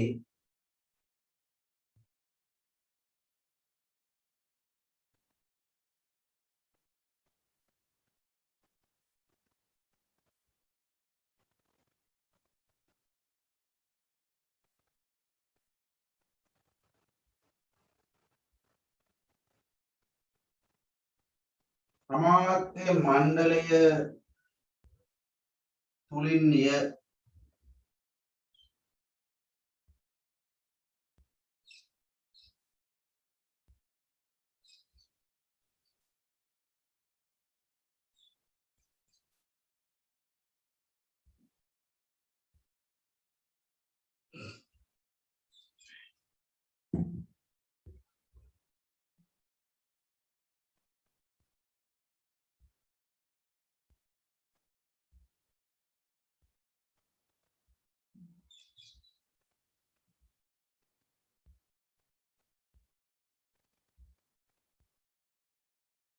අලුතෙන් ලියන්න.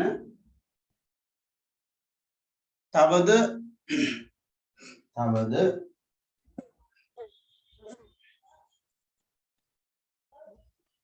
පසුකාලීන ලංකාවේ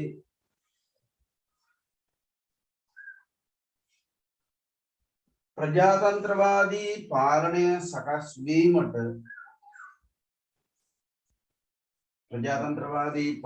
සකස් වීමට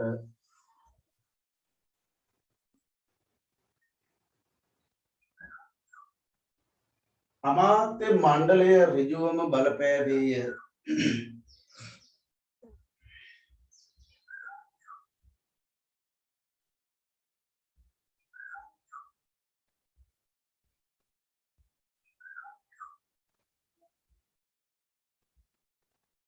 ලාංකික නායකයන්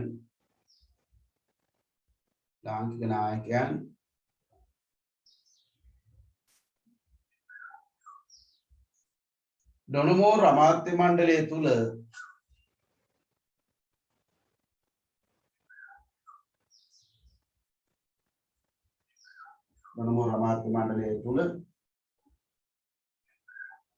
විවිධ තර්ක විතර්ක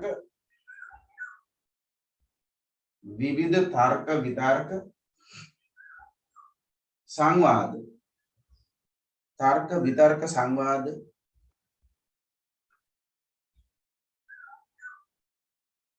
මැද තීරණ ගත් අතර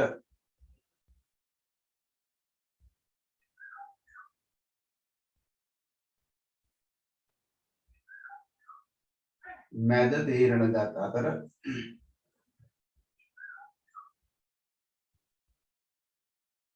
එය සෝල්බරි සමයේදී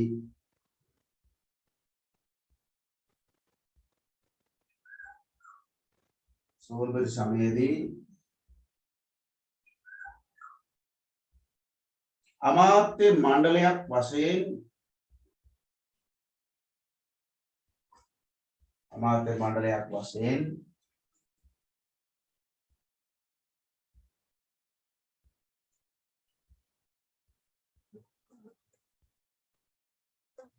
සාකච්ඡා මාර්ගයෙන් තීරණ ගැනීමට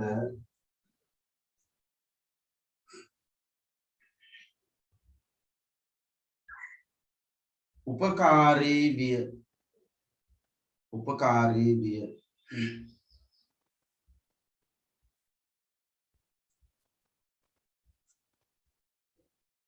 හරි ඔය තමයි අමාත්‍ය මණ්ඩලය පිළිබඳව අපිට කතා කරන්න තියෙන කාරණා. අපි අමාත්‍ය මණ්ඩලයේ සංයුතිය කතා කරුවා. අමාත්‍ය මණ්ඩලයේ කාර්යයන් කතා කරුවා. අමාත්‍ය මණ්ඩලයේ ක්‍රියාකාරීත්වය කතා කරුවා. දැන් අමාත්‍ය මණ්ඩලයේ වැදගත්කම් පිළිබඳව අපි කතා කරනවා. ඒක දුර්වලතාවත් කතා කරනවා. හරි. ඉතින් පිළිතුරක් ලියනකොට ඔය හැම අංශයක්ම නියෝජනය වෙන්න ඕනේ. ඔයාලා පිළිතුරක් ලියපුවාම බලන්න මේ පිළිතුර ඇතුලේ ඔය හැම අංශයක්ම නියෝජනය වෙලා තියෙනවා. නොනමෝර් ප්‍රතිසංස්කරණ වලට අනුව අමාත්‍ය මණ්ඩලයේ පිළිබඳව හැඳින්වීමක් කරන්න කියලා කියනවා. හරි. එතකොට ඔය හැම අංශයක්ම නියෝජනය වෙන ආකාරයට පිළිතුර ලියවිලා තියෙනවා. ඒ නිසා තමයි දැන් මේ දහුරු කරවන්නේ. මම ඒක අර කිව්වේ ඔයාලට. ඔයාලා කොහොමද දැන් මට මතකයි මේ අමන්ද උත්තර වගේක් ලියලා ගියා දුන්නා.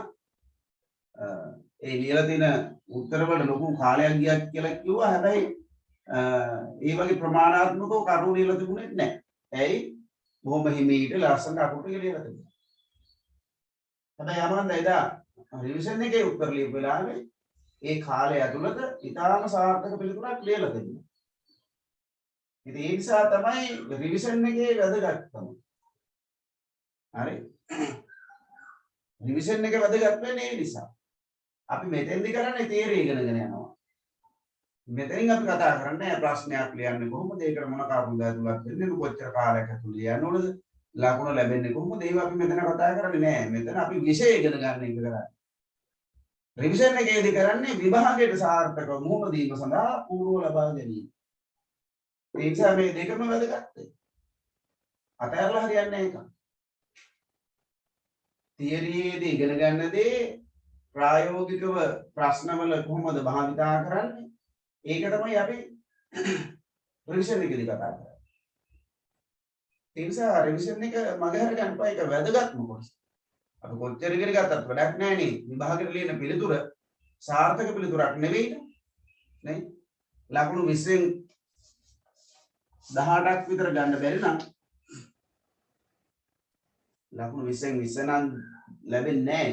ඒක සමහරව දෙනවා කලාතුරකින් ඔච්චර ලොකු අවබෝධයක් නැති අය. නමුත් අපිට නම් මාකින් වලදී කියලා තියෙන්නේ එහෙම ලකුණු 20න් 20 ගන්න පුළුවන් පිළිතුරු තීරණය කරන්න බෑ කියලා. මොකද සාපේක්ෂයි පිළිතුරු. මේ ගණිතය වගේ විෂයවල නම් මේ නිශ්චිත පිළිතුරු වලදී තියෙන්නේ.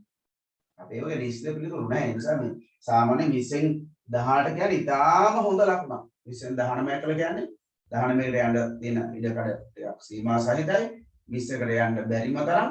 හැබැයි 18 කියන්නේ හොඳම ලකුණක්.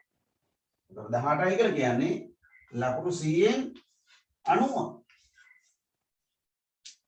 ලකුණු 100න් 90ක් ගන්නවා කියලා කියන්නේ ඒ හා සමානව අනිත් විෂයන් දෙකක් ගියොත් ඔයාලා අනිවාර්යෙන්ම දිස්ත්‍රික්කයේ මුල් රැංක් 5 යනවා. මතක තියාගන්න.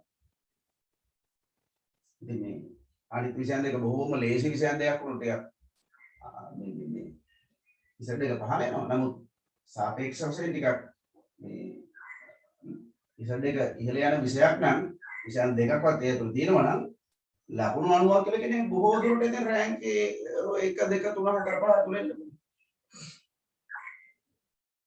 ඒ නිසා එතෙන්ට ගමන් කරනවා. එතෙන්ට යන්න ඕනේ. ලකුණු 10න් 10 ගන්න පුළුවන්. 10න් 10 දෙනවා. මොකද මේ රචනා ප්‍රශ්න තමයි ලකුණු 20න් දෙන්නේ. ඒවා නිදහසේ ලියන ඒවා. ඒවට 20න් 20 ගන්න එක අමාරුයි. නමුත් 10න් 10 ඒවා අර බලාපොරොත්තු වෙන කාරණා ටික ප්‍රවේශය නිගමන ඒවා නිශ්චිතව හරියට ලියලා නම් ලකුණු 10න් 10ක් ගන්න පුළුවන්. ඉතින් 10න් 9ක් කියන හොඳ ලකුණ. 10න් 9ක් ගත්තට 20න් 18යි. 10න් 10ක් ගත්තොත් එන්න කොටස් දෙකකට ඉතින් 20න් 20ම ලැබිලා අවසානයේ. එතෙන්ද යන්නයි මේ උත්සාහය. හරි. රිවිෂන් එකේදී කරන්නේ ඒකයි. ඒ නිසා මේ සමහර උදේට ඉඳලා රිවිෂන් එකේ නෑ. සමත් වීම පමණක් අපේක්ෂා කරනවා. එහෙම නැත්නම් C3ක් විතර ගන්න එක බලාපොරොත්තු වෙනවා. එහෙමනම් ඉතින් පුනරීක්ෂණේ ලොකු වැදගත්කමක් නැති වෙයි. හැබැයි අර ඉහළ රෑන්ක් එකකට යන්න කැම්පස් යන බලාගෙන ඉන්නවා නම් විශ්වවිද්‍යාලයට යෑම නම් අරමුණ එතෙන්දී තමයි රිවිෂන් එක වැදගත් වෙන්නේ. ඉතින් එස් එකකට යන්න උනත් සමහරව පාඩම් කරන්නේ නැහැ. ඒ නිසා නැවත නැවත සිහි කල්පනාව කැඳවන නිසා පුනරීක්ෂණය වැදගත් වෙනවා. විශේෂයෙන්ම අපි දැන් මේ බහුවර්ණ ප්‍රශ්න සාකච්ඡා කරනවා ඒක අතිශයම වැදගත් වෙනවා. ඒ නිසා ඒ පිළිබඳව ඔයාලගේ අවධානය යොමු කරවන්න. යොමු කරලා ඒවට මහන්සි වෙන්න දැන් ලොකු කාලයක් නෑ අපිට. පරිම අවුරුද්දයි අපිට තියෙන්නේ. නේද? ඔයාලගේ භාගේ බොහෝ දුරට ඔය අගෝස්තුවේ කියන්නේ නැති වෙයි. නමුත් ඔක්තෝබර් 10 විතර නම් ඔයාලගේ භාගේ තියෙයි.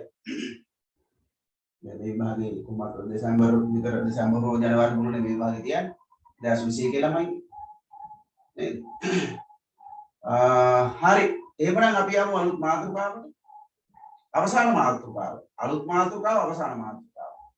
යටත් විජිත පාලනය කියන පාඩම ඉවර වෙනවා මේ මාතෘකාව සාකච්ඡා කරලා පස්සේ.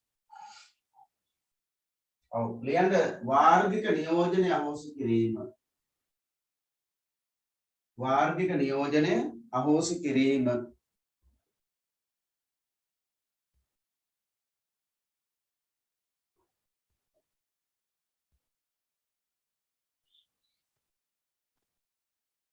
සර් ඊට කලින් අමාත්‍ය මණ්ඩලයේ දුර්වලතා තියෙනවානේ.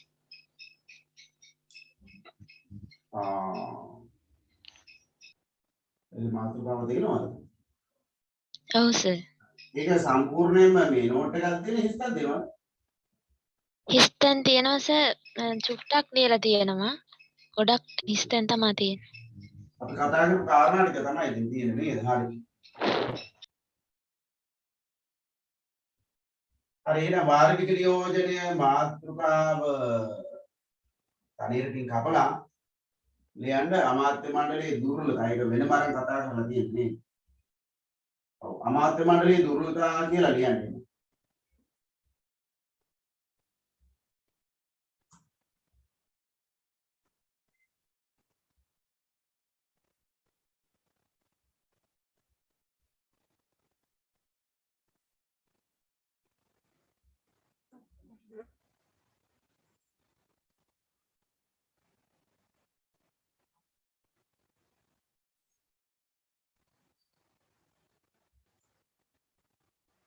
ඒකේ පළවෙනි කාරණේ අපි සාකච්ඡා කරපු එකක් නේ තියෙන්නේ නේද?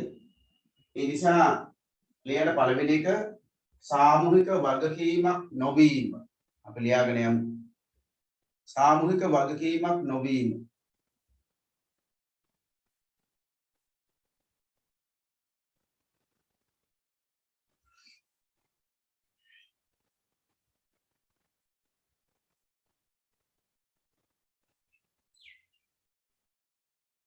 ඒ කාරණේ අර්ථය ලියන්න.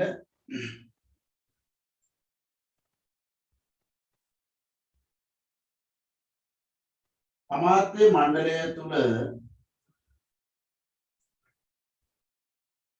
මණ්ඩලය තුල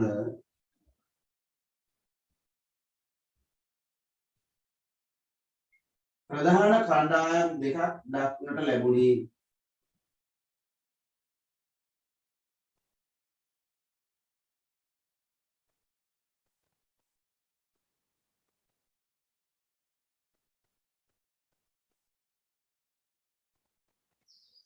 ප්‍රධාන කණ්ඩායම් දෙකක් දක්නට ලැබුණි.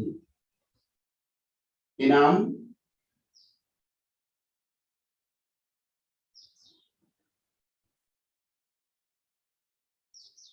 රාජ්‍ය නිලධාරීන් දෙදෙනා සහ රාජ්‍ය නිලධාරීන් දෙදෙනා සහ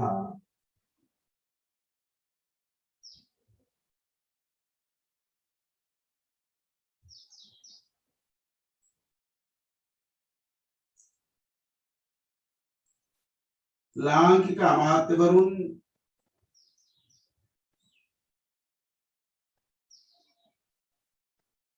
සද්දනා වන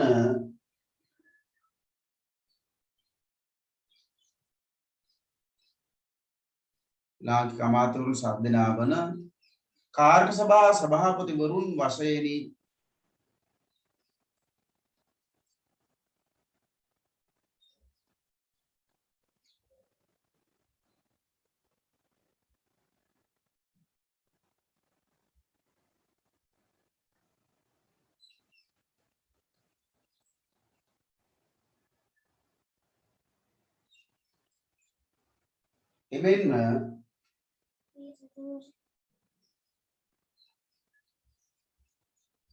එමෙන්ම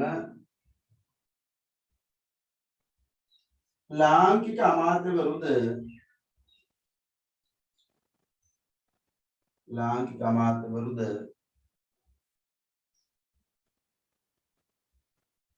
එක්සත් කණ්ඩායමක් වශයෙන්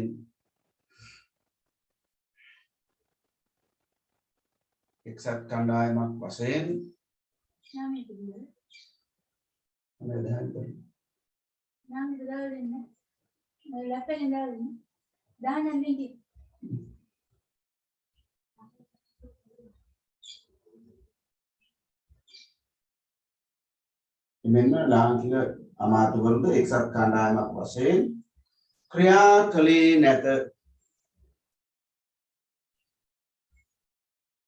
ක්‍රියා කළේ නැත.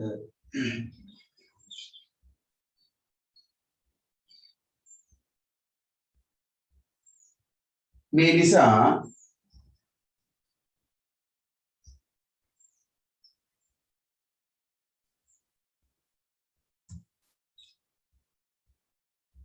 අමාත්‍ය මණ්ඩලය තුල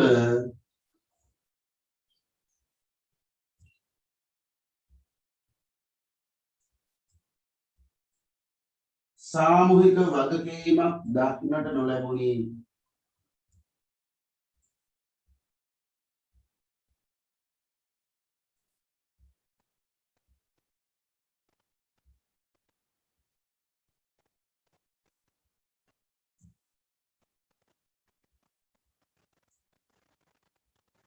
සාමූහික වගකීමක් දක්නට නොලැබුණි.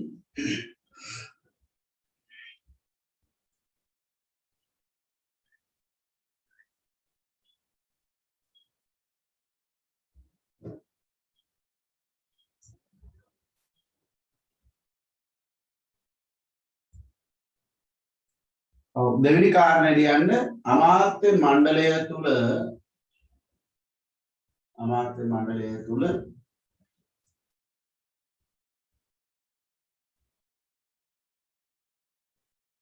පැහැදිලි නායකත්වයක් නොවීම. අමාත්‍ය මණ්ඩලය තුල පැහැදිලි නායකත්වයක් නොවීම.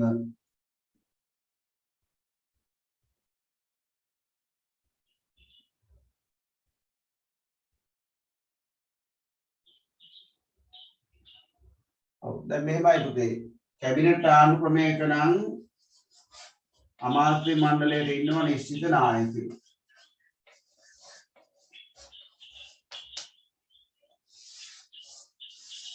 ඒ තමයි අගමැතිවරයා. හරි. ඒතර අගමැතිවරයා අමාත්‍ය මණ්ඩලයේ නායකත්වය දෙමින් අමාත්‍ය මණ්ඩලය තුල සාමූහිකත්වය ආරක්ෂා කරගනිමින් ආණ්ඩුවේ කටයුතු වඩාත් හොඳින් මෙහෙයවීම කරනවා. ඩොනමෝර අමාත්‍ය මණ්ඩලයට අගමැතිවරයෙක් හිටියේ නැහැ. ඩොනමෝර අමාත්‍ය මණ්ඩලයේ ප්‍රධානියා වුණේ මහ ලේකම්වරයා.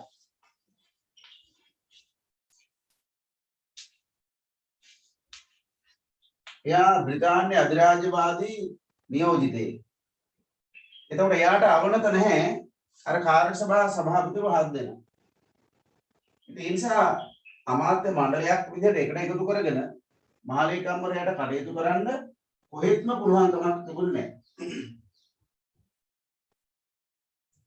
ඒ නිසා අමාත්‍ය මණ්ඩලයේ මෙහෙයවීමේදී විවිධ අර්බුද වලට මුහුණ දෙනවා.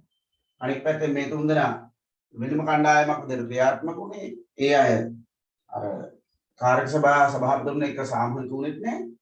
ඒ නිසා මේ නායකයෙක් නොවීම මේ අමාත්‍ය මණ්ඩලයේ ක්‍රියාකාරීත්වය දුර්වල වෙන්න මුල් කාලීනව අමාත්‍ය මණ්ඩලය දුර්වල වෙන්න ප්‍රබලම හේතුවක්.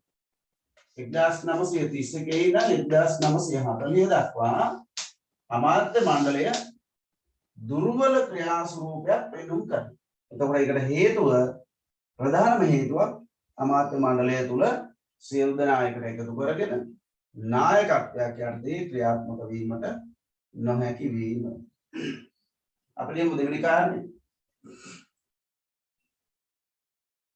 කැබිනට් ක්‍රමයක අමාත්‍ය මණ්ඩලයට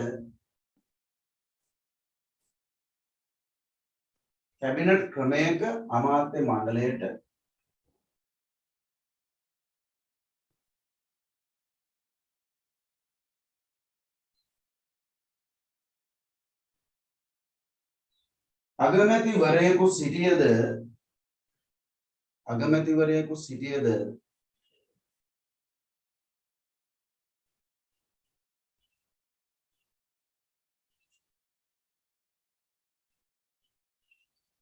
ඩොනමෝර් අමාත්‍ය මණ්ඩලය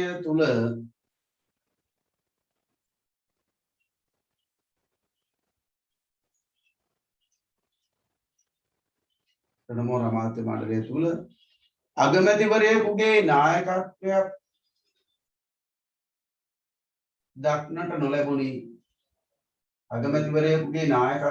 දක්නට නොලැබුණි.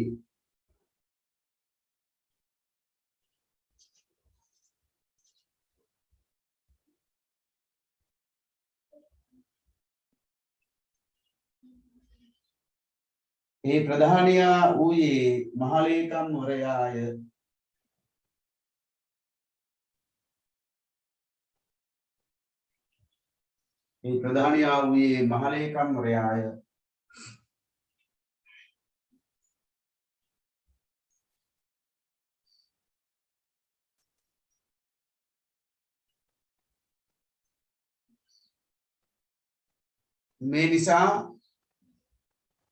මේ නිසා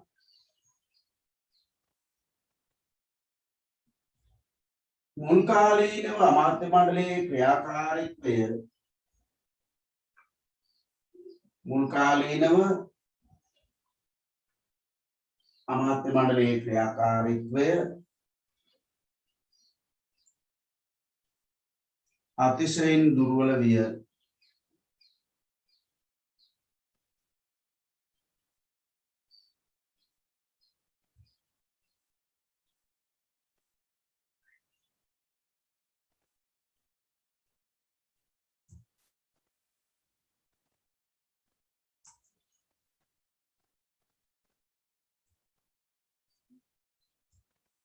ඊළඟ කාරණේ ලියන්න.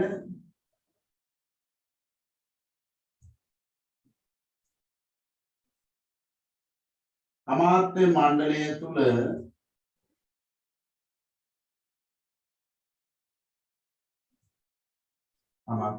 තුල රාජ්‍ය නිලධාරීන්ගේ බලය ඉස්මතු වීම.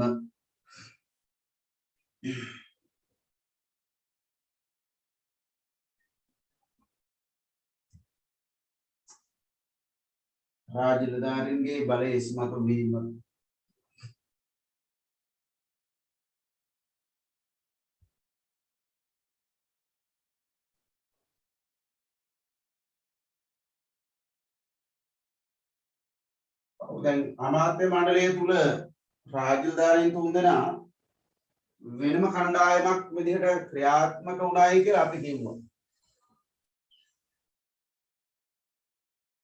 ඒ ක්‍රියාකාරීත්වයේ තිබිච්ච බරපතලම බලපෑම තමයි එක පැත්තකින් ලාංකිකයන්ගේ අදහස් වලට ඉඩක් ලැබුණේ නැහැ. අනිත් පැත්තෙන් අර තුන්දෙනාගේ අදහස් පමණක් ක්‍රියාත්මක වුණා. විශේෂයෙන්ම ලාංකිකයන් ඉදිරිපත් කරපු යෝජනා මුදල් වෙන් කරවා ගැනීමට හෝ නීති සම්පාදනය කර ගැනීමට හෝ ප්‍රතිපත්ති සම්පාදනය කර ගැනීම මේ සඳහා ඉදිරිපත් කරපු යෝජනා බොහෝ විට ප්‍රතික්ෂේප වුණා.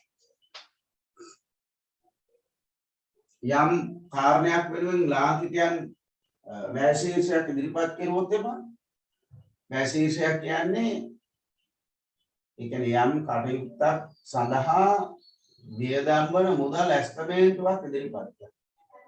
ඒක තමයි වැය ශීර්ෂය කියන්නේ.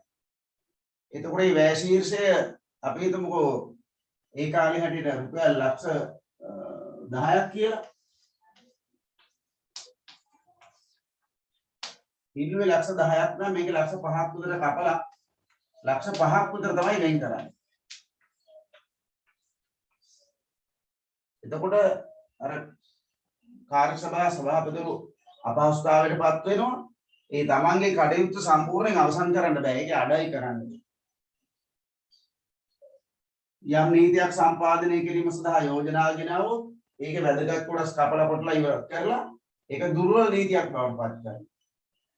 මෙන්න මේ විදිහට මේ රාජධාරීන් තුන්දෙනා ඒගොල්ලන්ට ලැබිච්ච බලගත් අංශ නීති මුදල් පරිපාලන මේ අංශ උපයෝගී කරගෙන ලාංකිකයන්ගේ කටයුතු වලට අතිශයින් බාධාකාරීව හැසිරුණා අමාත්‍ය මණ්ඩලය තුල. ඒ නිසා රාජධාරීන්ගේ බලය ඉස්මතු වීම, එයාට වඩා බලවත් අංශ පවරා දීම ලාංකික අමාත්‍ය වර්ධනාගේ කටයුතු වලට දැඩිසේ බලපෑයි. අපි ලියමු ඒක.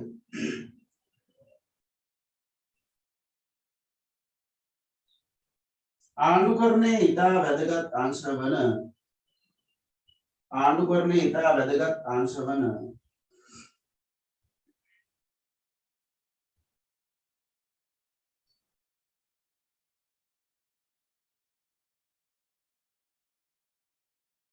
මුදල් නීති හා පරිපාලන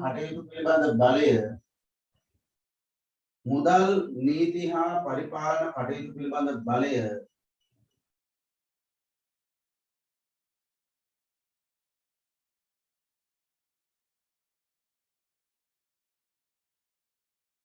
රාජ්‍ය නිලධාරීන් තිදෙනාට හිමි විය.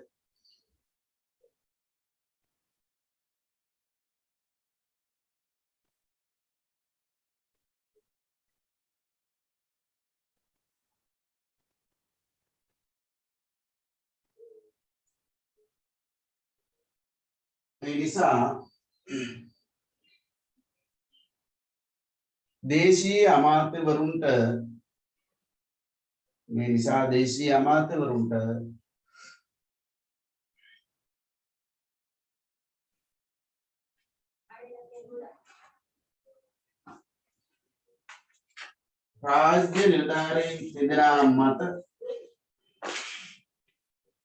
රාජ්‍ය නිලධාරීන් තිදෙනා මත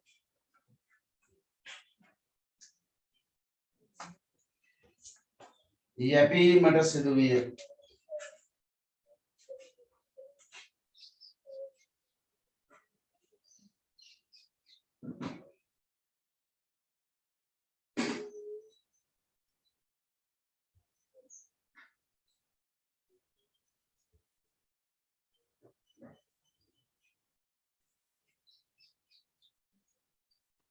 අනෙක් අතට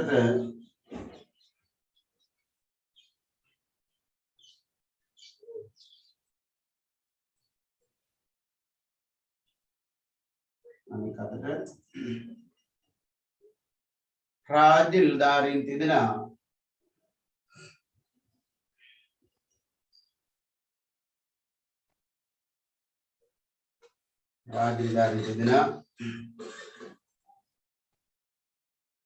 ලාංකිකයන් නොවිමසා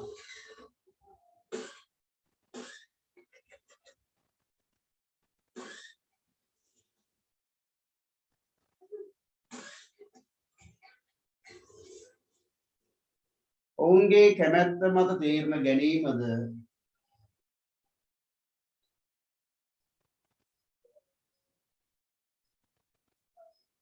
ගැටලුවක් විය. ගැටලුවක් විය.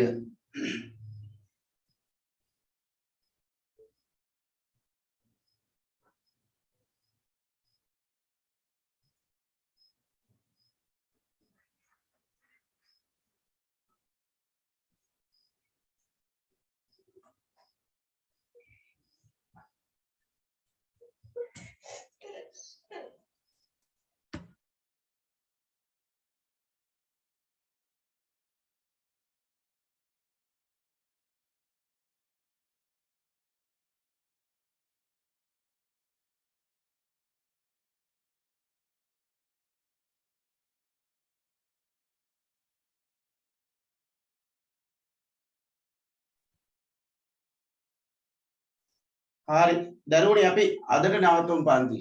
හරි අපි ආයෙ ලබන ඉරිදා මේ ගැන කතා කරමු. හරි එහෙනම් හැමෝටම ආයුබෝවන් සුබ දවසක්.